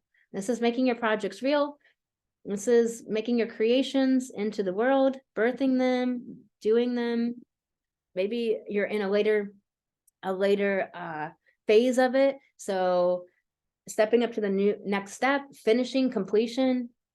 This shapely attractor and South Node in Scorpio trine the new moon, and also trine Saturn, which is stationed in retrograde at the time of this new moon, which is saying like an individuation from any of the unhelpful Pisces stuff along the way of maybe escapism and things like that, maybe the sorrow or the ultimacy, wanting like the ultimate thing, so we're not understanding the value of all of life, maybe not finding things meaningful, having existential issues. So the shapely attractor is uncovering the psychodynamic Scorpio of the past, of the things you've been through, so that there can be healing that trine, so that you can narrate it, that Gemini new moon and Mercury and Gemini, narrate it in a way that's empowering you, that allows you to step into your next level of confidence, revenue, of owning your voice as a woman. Really important. This Uranus Arachne is this individuation and breaking free from the past inside your relationships, and really understanding what in your relationships need to go, breaking free from other people's opinions, ideas, admonitions of you, old abuse, and creating something beautiful that's birthed, that affects the morphogenic field, affects the whole. Really powerful reading for you, Scorpio. And what cards want to come up for you? This popped up right away. Get back to the elemental. This has been coming up for a lot of people in general. And it's saying, you know, good sleep hygiene. Are you getting enough sleep? Are you exercising? Are you getting out in nature? Are you taking the baths? Are you nurturing yourself? Are you ambitious and doing the work and doing the creative work and putting yourself out there? Because that could be part of getting back to the basics of, maybe you're avoiding doing creative projects because you're feeling insecure and self-doubt, and you just got to get back to, okay, what's the basics of it? Let's take one step, then another. So it's just getting back to the things that nurture and feed you, and setting yourself up for success. The house is clean, you know, the clothes are ready to go, things like that, that really support just being able to be functional at a higher level and make you feel good, right? External validation in a self-care message is saying that you're really wanting external validation of you. It's like that feed me grapes syndrome, like, come feed me grapes and do everything for me. I'm not going to go out there and speak, present, own who I am, be oriented inside myself as I am valuable, period. It's like wanting other people to do that for you, and wanting the world to grant you dawn you with the idea that you're an expert, to then how you can feel approved of, or you feel good enough. You can't get feeling good enough or feeling like you're doing the right thing in your projects or your membership or your business from the results. You got to get it from your beliefs that you're creating consciously. So what else wants to come up for you, Scorpio? Soul on fire, like really using your light, using that inner fire, using all the energy you have to create your products, services, your ability to hold space, the amazing relationships, success and transformation, understanding that you will, and it's in a self-care message. So it's saying that you're in that self-doubt, thinking the other shoe's gonna drop, and understanding that you will have success if you move all the way through it. So take the action, do the things, be willing to heal, feel the emotions, get into the feeling body and feel, because you will get the success and the transformation, and you will get the life that you're longing for, being that soul on fire, that one that's inspiring. So realize how inspiring you are, realize how much you're bringing to the collective that's really important. And so it takes going and doing it and transforming and also healing your own stuff. This wants to come up for you, the chickadee. the time is right to release old patterns and energies. You are ready to embrace change. And this card, like I was gonna put it back in, but it was like, no, it's this one. So this card really wanted you to hear this and wanted to come up for you. It's time to release old patterns and energies. You are ready to embrace change. So that transformation card you got, success and transformation, it was in self-care. You will have the success if you do the thing. All right, Scorpio, you got this.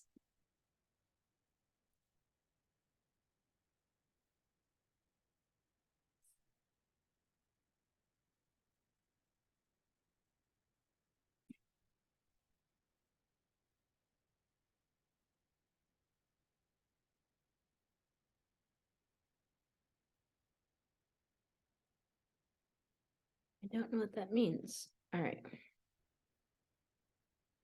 What did we do last, Scorpio? Okay. Gotta fix this though. Ugh. Hold on, y'all.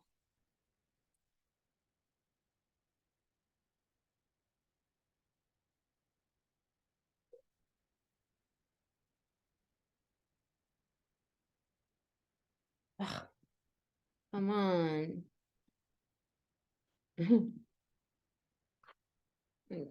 Stuff is not working. Damn it.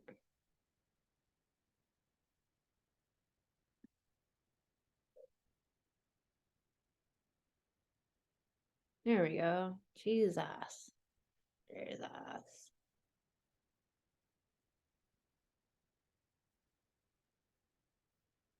I need a computer that can handle what I need to do. All right. That is next on the list. All right, Sag. This new moon for you is in the 7th house. So 7th house, new moon, planting new seeds and a new vision for how you relate to the world, for relationships with everything though, life, your business, customers, money, all of it, like how you relate to things. And this is also a new moon of justice. So if there's been issues around justice, that is up for this new moon.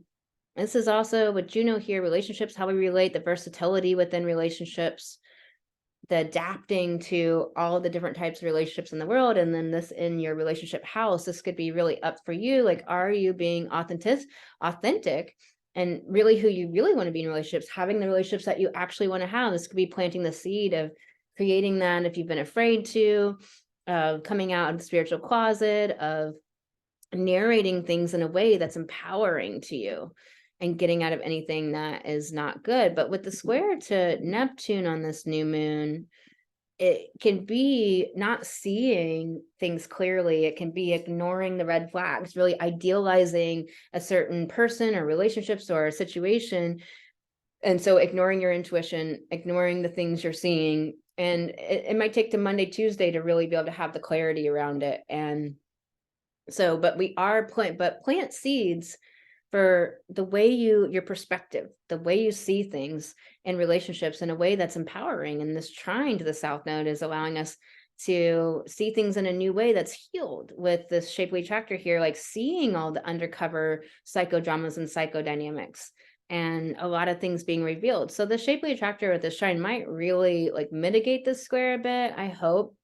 And all this Leo energy in the 9th house is this creative self-actualization, and your house of standing up as the leader, standing up as the expert, having the big grand philosophies or ideas that you teach to the world, your business, your copy, standing as a leader.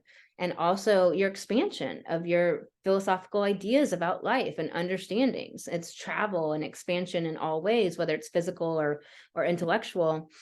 And so this Leo energy is about that creativity, that play, that fun, that enthusiasm. So have fun with planning trips and traveling, have adventures with your expertise and being a leader and the way you teach people and the way you stand up in front of people, and however that is, whether that's literal or metaphorical. The sextile to Mercury is breakthroughs and understandings and clarity. So even with Neptune here, Neptune is grace. And even though it's a square, I think it's just gonna maybe have like where it's going to be possibly confusion or or the grace isn't going to be at the time of the new moon. It's going to come in Monday or Tuesday.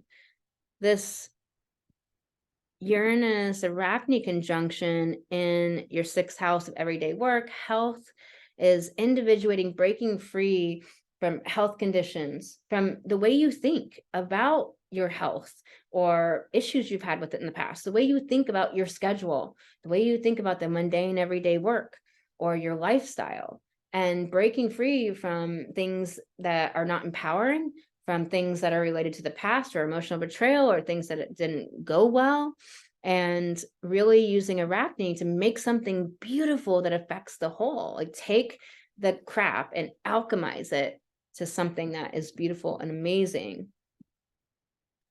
We'll pull you some cards, Sag. You got this card, Get Back to the Elemental. Card keeps coming up for person after person, and it is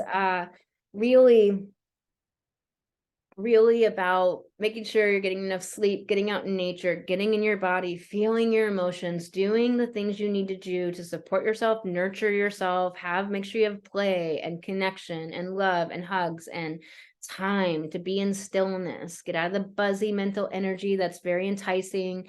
Cook a good meal. Are you eating well? Are you taking care of yourself? And it's also just get back to the basics in your business. Maybe you got really down the rabbit hole in all of these projects, and it's like, okay, I need to rein it in. What fits on my schedule? Maybe I can make an editorial schedule to plan out for 6 months, 3 months. Also, it's saying that, this might be how you deal with that Neptune square of any confusion. Get back to the basics, and then it'll clear up. And, with it being in protection, it's saying that you're kind of omitting the basics. You're omitting meditation, exercise, good sleep. It'll be different for everyone, but you get the point, the idea of it. What one sticks out? There we go. Stop, drop, and ground. So really, and it's in a self-care message. So really theme here for you, Sag, that need to ground, need to get into your body, get out of the mind, need to maybe ground energy that's coming at you. Maybe there's a lot of channeling that you're doing that's coming at you, and you really need to ground it.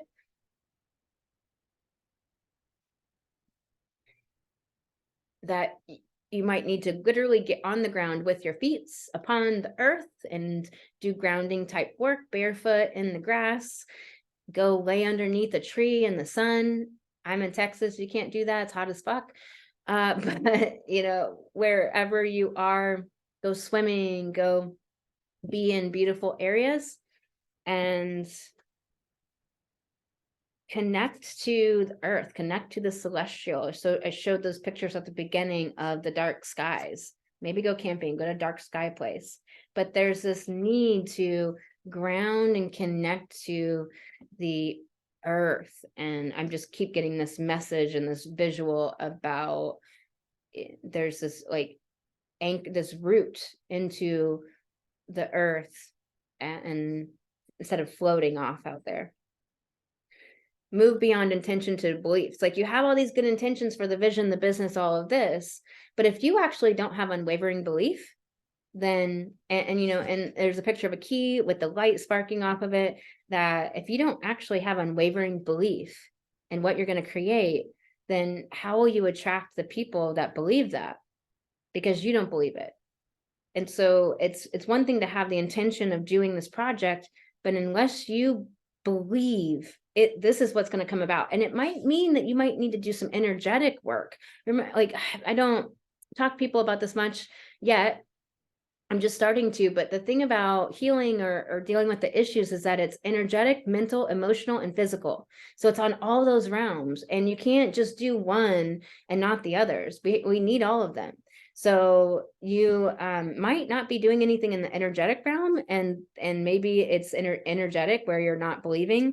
Get in touch with me. I have an amazing Reiki person. She doesn't just do Reiki. Like, how you can have a hamburger, or you can have a hamburger. Like, you can have the best burger of your life, or then you can just have a hamburger. It's that kind of thing.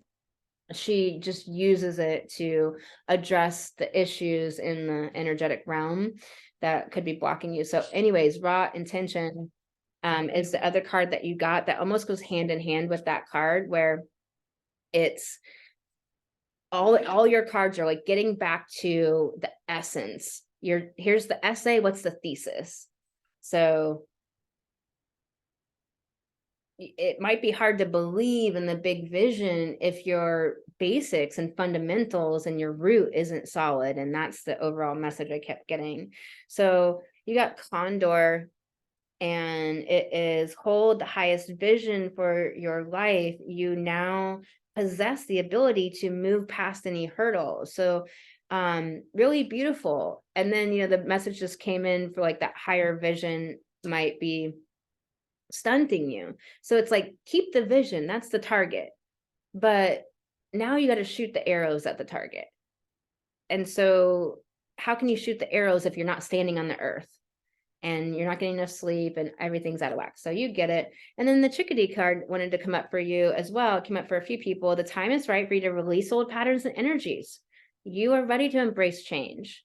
So it's funny, like this is an overall theme to what's happening with this week in new moon, but also, for you personally, it's, these feather cards, I find them to be so nurturing and loving. They really offer like a lot of compassion and love. And it's like, it's time to release old patterns and energies. It's okay to release that. You may have been holding on to them because of familiarity or it felt safe or known quantity, but it's time. All right, Sag, you got this. Let's do this. Capricorn, what's up? New moon in your 6th house of work, the day-to-day, health, of being a mentor. So, as in your business, in the work that you do, being the guide. And it is also lifestyle. A lot of people don't think about lifestyle. When I was going to move out to California, my cousin lived there. And he was visiting, and so it would be a rare thing, but he just happened to be visiting. I happened to talk to him, and I happened to talk about moving to California. And he was like, well, if you do, you're going to have to choose your lifestyle. And, I thought I was just annoyed by somebody telling me what to do, first off. And then secondly, it buzzed, it like floated and buzzed around my consciousness forever. And it wasn't until I got out there until I really realized, because I lived in Wisconsin at the time, or I don't know, somewhere in the Midwest at the time. And I was like, oh, I was like, people are like, everyone's boating, sailing, skating, mountain biking, camping, hiking, it's a lifestyle place versus like places in Iowa where there's no lifestyle.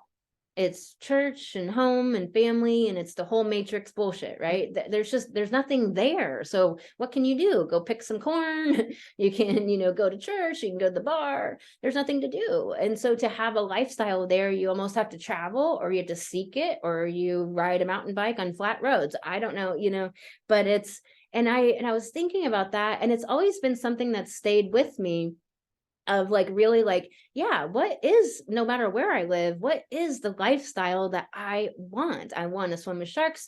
I want to swim with dolphins. I want to jump out of planes. I want to fly planes. I want to do trick riding on horses. I'm a circus artist. I want to travel the world and see amazing things. I want to bring value to people and humans. I want to help humans. This is the stuff I want to do. I want to pet bunnies and goats and do all these amazing things. So it's like, this is my lifestyle. I want to constantly be doing something I love, or exciting, or creating value, researching. And so this is the house of that, Capricorn. This is the house of that. So this is planting a new seed, but it's in the sign of Gemini. So great downloads, but this is like, what's your perspective on lifestyle? What's your perspective on health? Do you have a perspective on health that's holding you back?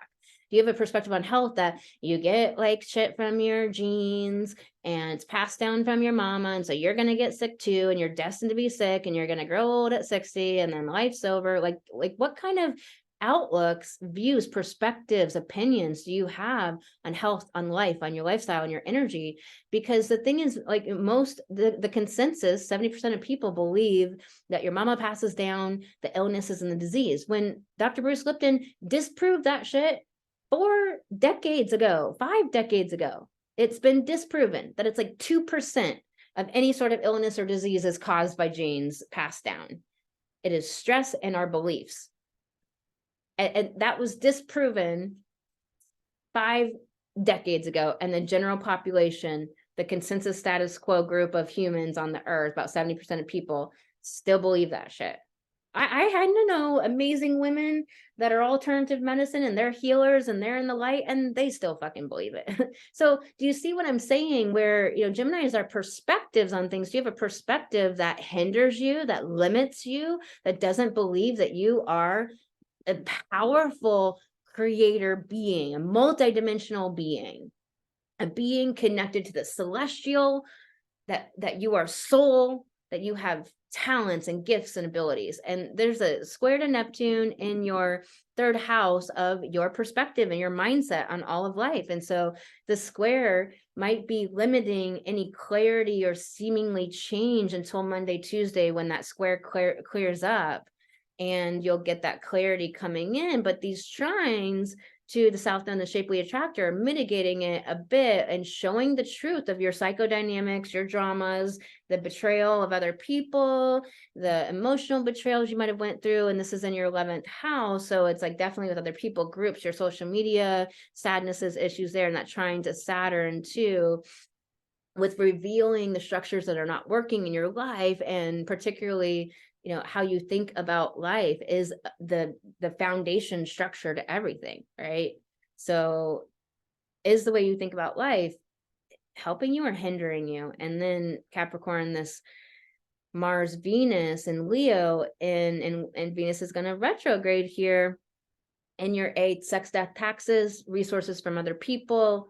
This is your clients. This is your deep, intimate bonds, your sexuality, your power, your, connection to the spiritual world. It's this great, nutrient rich soil that gives birth to 8th house. And so it's a womb of sorts. And so is that womb nutrient dense, or is it vacant and concave and putrid? So all of this Leo energy, the conscious expression of the Leos is creative self-actualization. So bringing the invisible into the visible form, making it real, making your projects and creative endeavors real, and your understandings, your epiphanies, Mercury, sextile, you have breakthroughs here, and bring it out into life and let other people connect to it. 8th house, this Uranus Arachne conjunction in your 5th house of standing on stage, being confident, believing in yourself, bringing your gifts to the world, that it's time to break free from the past, time to break free from the wounds of that, of the issues that are holding you back from that, of not believing in yourself, and to create something magical and beautiful that affects all, that Arachne. All right, Capricorn, let's pull you some cards. Whoa, so many signs. Sometimes I'm just like, why are there so many signs? There's so many. I'm glad there's not 18. Fuck. All right. 12 signs. Shift the way to new potential in a self-care message. So really asking you to make the changes that will let that potential activate and bloom. And that's what your astrology is saying too. Like, you have to believe it into being. It's not that you just only believe and don't take action, or that, but you get it. Like, you have to have unwavering belief in yourself. You have to believe in the vision. You have to believe in what you can create. You have to believe in yourself. You have to have a mindset that nurtures you, that loves you. Like, I've done so much work and thought work, pen to paper on my mind, that my mind is now very nurturing. It's loving when I don't feel good or something's off. It's asking a question like, what do you need? What do we need to do? What's going on here? What do we need to look at? What do we need to heal? Like, it's nurturing and loving to me. My mind used to kick my ass and be like, you're not enough. This sucks. You're not doing a good job. Blah, blah, blah, blah. It was like all the voices of other people. So it's saying shift the way to new potential, but you have to take the action, make the shift. And this new moon is in your 6th house of taking action, of doing, of service, of work. And so everything in your astrology is saying you're going to have to like make the moves, do it, shift your mind, shift your perspective, do the thought work, pen to paper. One step is all you need. So this isn't a self-care message. Don't let your future vision mess with what you can do in the now moment. And what else wants to come forward? for you, Capricorn. There's something here, inflow with money. So there's like a worry over money. It's in a self-care message.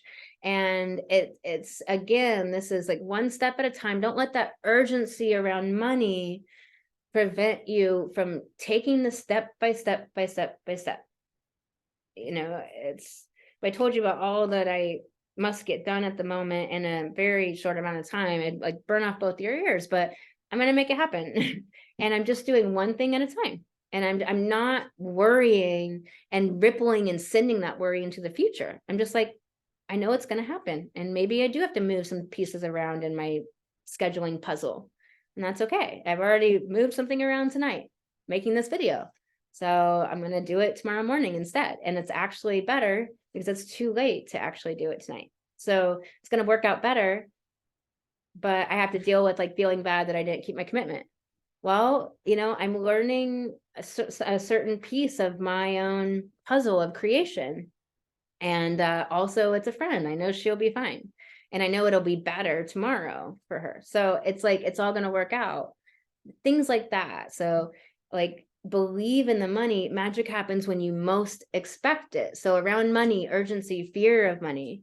Magic happens when you most expect it. You have to, there's all of this stuff in your reading about you're going to need to do, like, I really get the message for you, Capricorn. It's thought work and reprogramming your subconscious mind. There's a bunch of beliefs in your subconscious mind that need reprogrammed, you know, and saying affirmations all day and shit like that. It doesn't work. But doing thought work and managing your mind and not letting your mind indulge in thinking that is negative, that is hindering, that's limiting, that's disempowering, and then reprogramming the subconscious mind. We do that in Light Goddess, my monthly membership. Also, I teach that to my clients in one-on-one coaching, and it takes 3 days to 2 weeks to reprogram a belief. So you think about 1 year and 52 weeks and 52 different beliefs you have in your subconscious, and no longer having crappy thoughts in your subconscious that are holding you back. Really powerful. So you got the white swan, and it is the power of divine grace is within you. So your reading is very clear that you have to take the action. You're going to have to change your perspective. You're going to have to do the belief reprogramming work and the mental mind thought work. And also there's grace. There is divine grace, and it flows through you.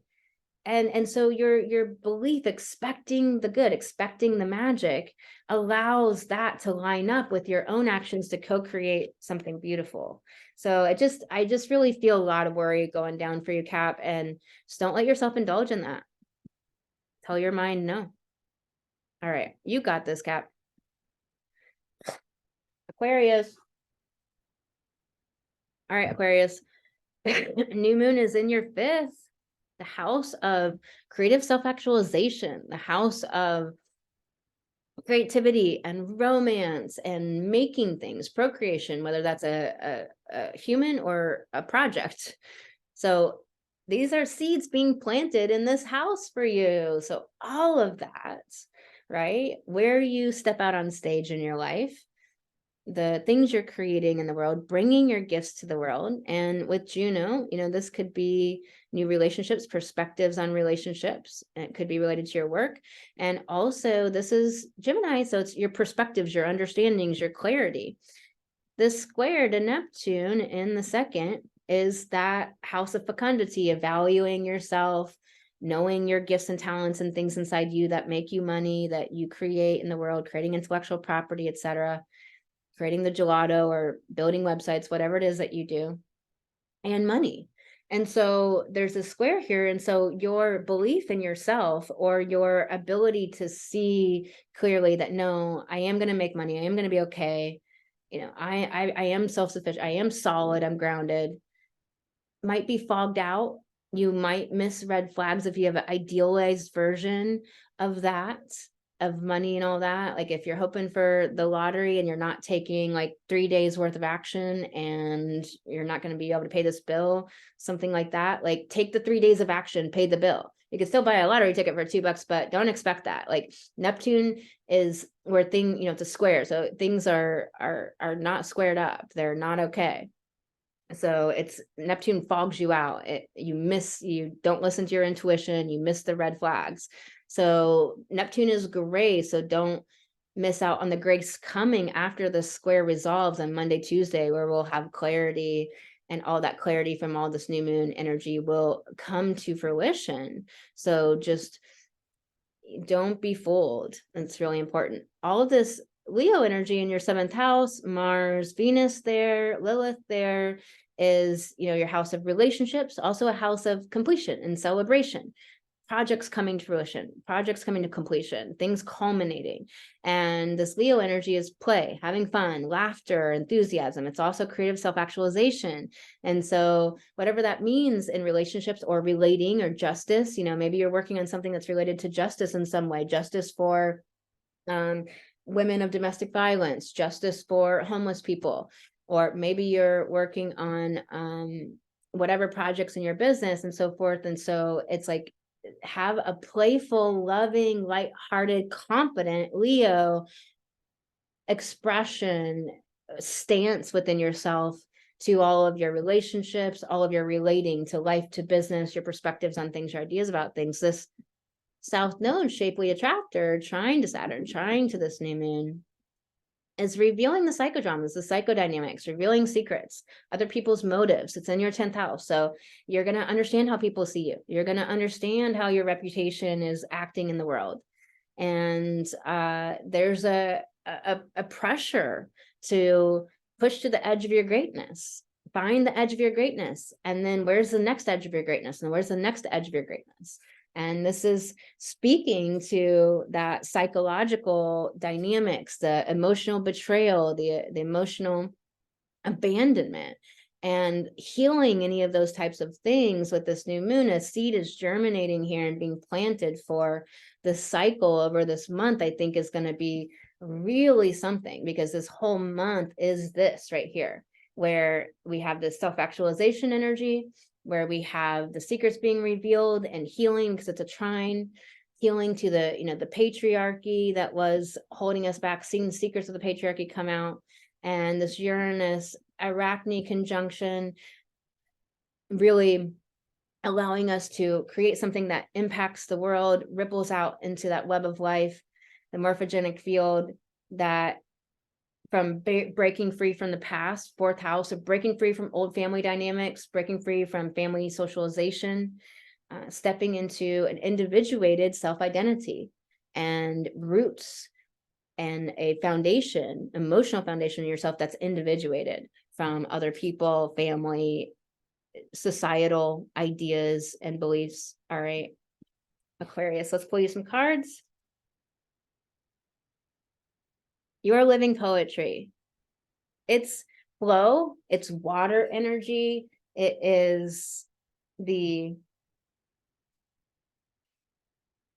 creativity, dancing, movement, somatics, getting in your body and out of all this buzzy, heady energy. You're an air sign.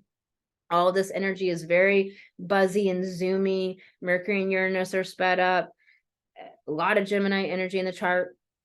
You're living poetry. It's like getting in the flow, painting, walking in nature, floating down a river, moving your body, expressing. Get out of your head and realize the poetry, how it's written in cursive. It's like, get out of this and get into this. And it's also like trying to tell you that you are living poetry. You are the art piece. You are the masterpiece. You are the poetry yourself. So sing yourself, sing your poetry, read your poetry, read yourself. I can't quite say that how poetically, but yeah. Make a mission statement for your soul in a self-care message. So connection to your soul, is your soul driving the bus, or is your ego mind? Are you centered in your soul? Are you oriented to soul, to heart, to the universal soul, to what's of greater meaning, to greater purpose? Are you understanding and connecting? And with this Neptune square, that might be fogged out for a little while. It's okay. It's not going to stay that way for long. So this week is the balsamic week. So what else about that? You are light. So I think this is this lack of connection to something more meaningful, remembering that you are the light. You are the one that is the inspiration, the fireball, the one on the leading edge, the one bringing the change and facilitating the change on earth. Choose who you are becoming. Do I go left? Do I go right? Choose who you're becoming. Don't just become whatever. Step into the future version of you that you create consciously. Go have a conversation with that future version of you, pen to paper, get creative, get the poster board out. Like, who is she? How has she made your dreams come true? How is she living the amazing life that you want to live? And see if you can start living a little bit of that life every day. You know, sometimes when I was increasing my revenue and money in my life, I didn't have the money to do certain things, but I would find a way to live into that life now, whether it was like having fun, whether it was the attitude that I embodied, the energy I showed up with, whether it was just doing one little step of what was like a 10-step project and took money, and I didn't know when that would happen, but I did the steps I could do, or I mapped it out. So it's that sort of thing.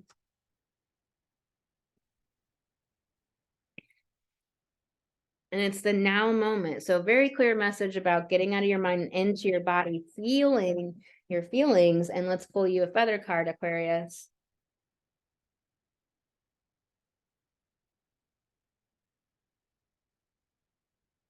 Okay, there we go. The white eagle. This card does not come out very often. The connection to divine guidance is within you. And it's so beautiful. There's got to be albino eagles out there, but it's not common. And I don't know if I've seen one, maybe a picture of one, but pretty amazing. The connection to the divine guidance is within you. So whatever questions and questioning, searching that you're doing, realize that it's inside. So again, getting into your body, into your heart, getting into stillness, out of the mind, talking to your guides, meditating, being in your body, stretching, rolling around on the ground, just letting your body move any way that it feels it needs, it wants to move. All right, Aquarius, you got this. You can do it. Pisces. Dun, dun, dun. All right, Pisces. So happy. Fourth house, new moon, Pisces, is self-image. This is your roots, your emotional seascape and foundation. You know, our emotions are our foundation because that emotional sea is what constantly makes us feel unmoored or tethered, grounded, connected to something meaningful, confident, happy, joyful, willing, focused. So this new moon is planting the seed in Gemini is conceptual. So there's a new perspective on your self-image, on your place in the world, and on your, you know, how do I say this? Like foundation and self-image, your stance within the way you think about your place in your world and in the world. And then how that is reflected out. And so therefore people have to interact with that truth of yours.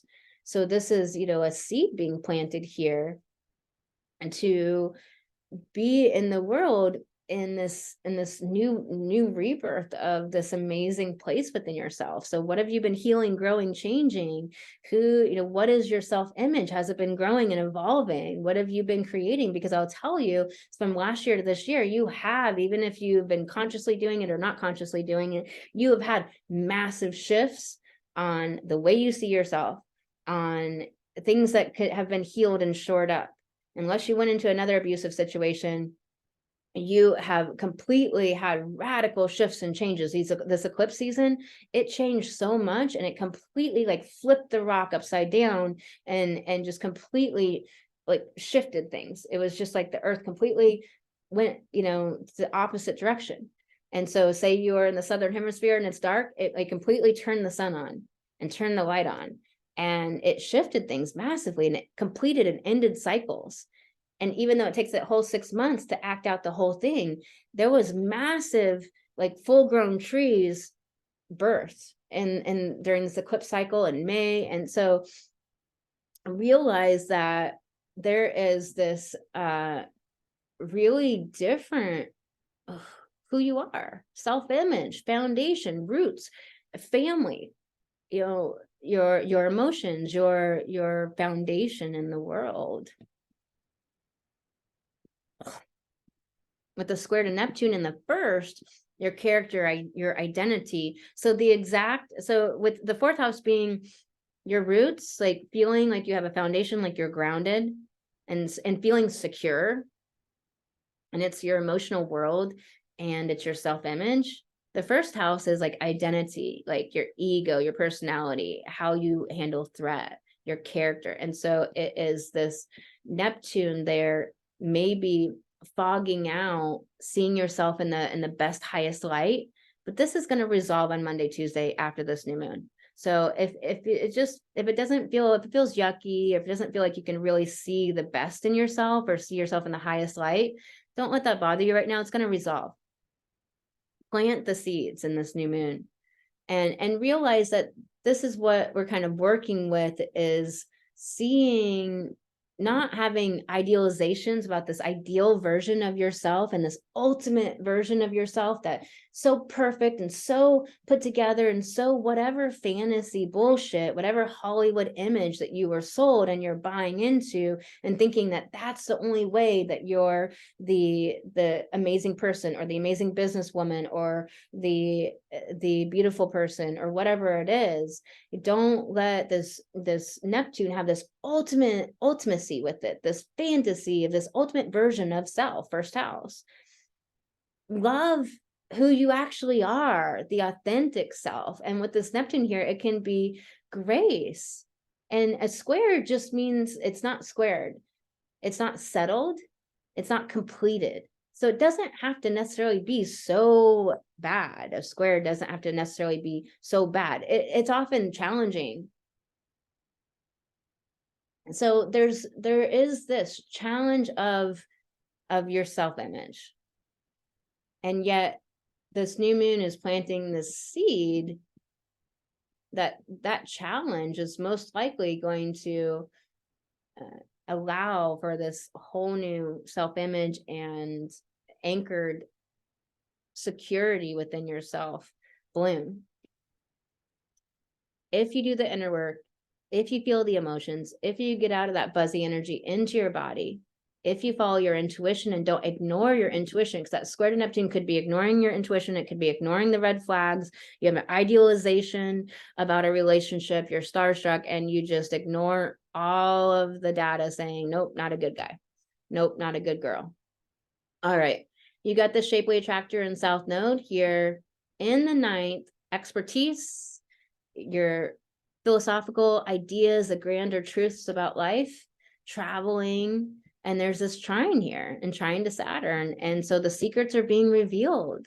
The secrets about the psychodramas and all the underworld stuff, all the underhanded, dirty stuff, the emotional betrayal, emotional abandonment is all being revealed and has the possibility of being healed. This patriarchy is dissolving and being healed in all the ways that it affected you in your ability to stand as an expert in the world, to stand tall in your teachings and bring your wisdom to the world and express your grand ideas and philosophies about life. All of this Leo energy is in your sixth house of day-to-day life, lifestyle, playful, fun, in your heart, based upon love, based upon that good enthusiasm and energy, confident, completely self-possessed, completely unwavering belief in self, and bringing your gifts to the world day to day, moment to moment, creating creative self-actualization in your day-to-day life and your service and your health. This sextile to Mercury is breakthroughs, understanding. So it could be understanding Mercury, how to implement sixth house, your creative work, and how to structure it and how to time it out. Maybe the timing with it. It's just an example. And then this Uranus Arachne in your third house of your perspectives on life, how you see life, your views. Also, really exploring the city you live in your local area, all of that. There's individuation from breaking free from the past of old ideas, old thoughts, perspectives, way you see things that were holding you back and limiting you. And this Arachne is like creating the magic, taking the shit and making the magical, amazing, shining thing. So there's this birthing of beautiful creativity and amazingness into the world that affects the whole, and individuation from mindset perspectives that probably weren't even yours.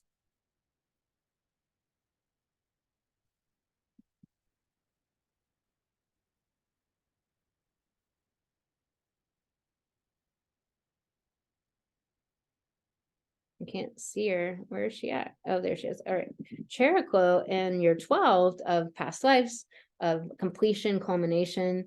It's holding space from breaking free from any of the old wounds and any of the past life traumas and ancient stuff that's holding you back from self-actualizing, from creatively self-actualizing, from making things in the world, bringing your feminine genius. So there's just a lot of space holding and witnessing for any of the wounds and things that are coming up. It's time for completion. It's your ability to be a powerful woman in the world. It's time. So there's some real big magic here, Pisces. Let's pull you cards. This card wanted to come up. The edge of evolution feels messy. Oh, nice. Okay. I was like feeling there's like some message that wanted to come through. And now I understand that the edge of evolution feels messy. It's in a self-care message. So it might be trying to go for that perfectionism. Maybe you're a Pisces sun, but you have all of this other Virgo in your chart. Whatever it is, or just the drive to be wildly, to not perfect, but to be wildly, for something to be really beautiful and complete and really conveying what you're trying to convey. Again, future vision. Don't let that mess up what you can create in the now that can keep being perfected and keep working on that masterpiece over time. And when you're evolving, when you're on the edge of this precipice, which like your astrology, you're creating this whole new version of yourself. It's this whole, fourth house. It's this whole new security within yourself, this whole new version of yourself, this whole new sense of security and grounding in the world, security with your emotions, security with the past culminating and the wounds healing, and with anything that turns up and that's revealed, this self-identity, this who you are. And so it might feel very messy, yucky, ucky this week. Don't let that fool you, Neptune, into thinking that you are not actually stepping into the up level that you are in this next version of yourself. That's amazing. You did up level, you did upgrade, you are stepping into greatness, your next level of greatness. The spark of creativity. This card is like the spark of work, the spark of the drive. Ooh, that's what I'm going to do with this card.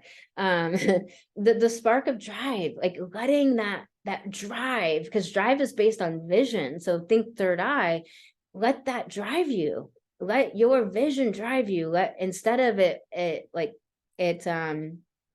putting you down and pulling you down and making you like go into all that self-worth issue stuff. Let your drive spark you and allow you to initiate action and take those steps. Your past supports your future. Don't be fooled that the past means something negative about you or something about your future, that you can't have it or that it won't work out. That can be like wounding still that needs healed. And that can be that existentialism. So Neptune in the first could also be the existentialism. And so your ego could be going through like meaninglessness and not feeling like you can connect to the greater plot. And so with this being the balsamic phase this week, you can feel like you lost the plot, but it'll come back together again. Everything that falls apart falls together again.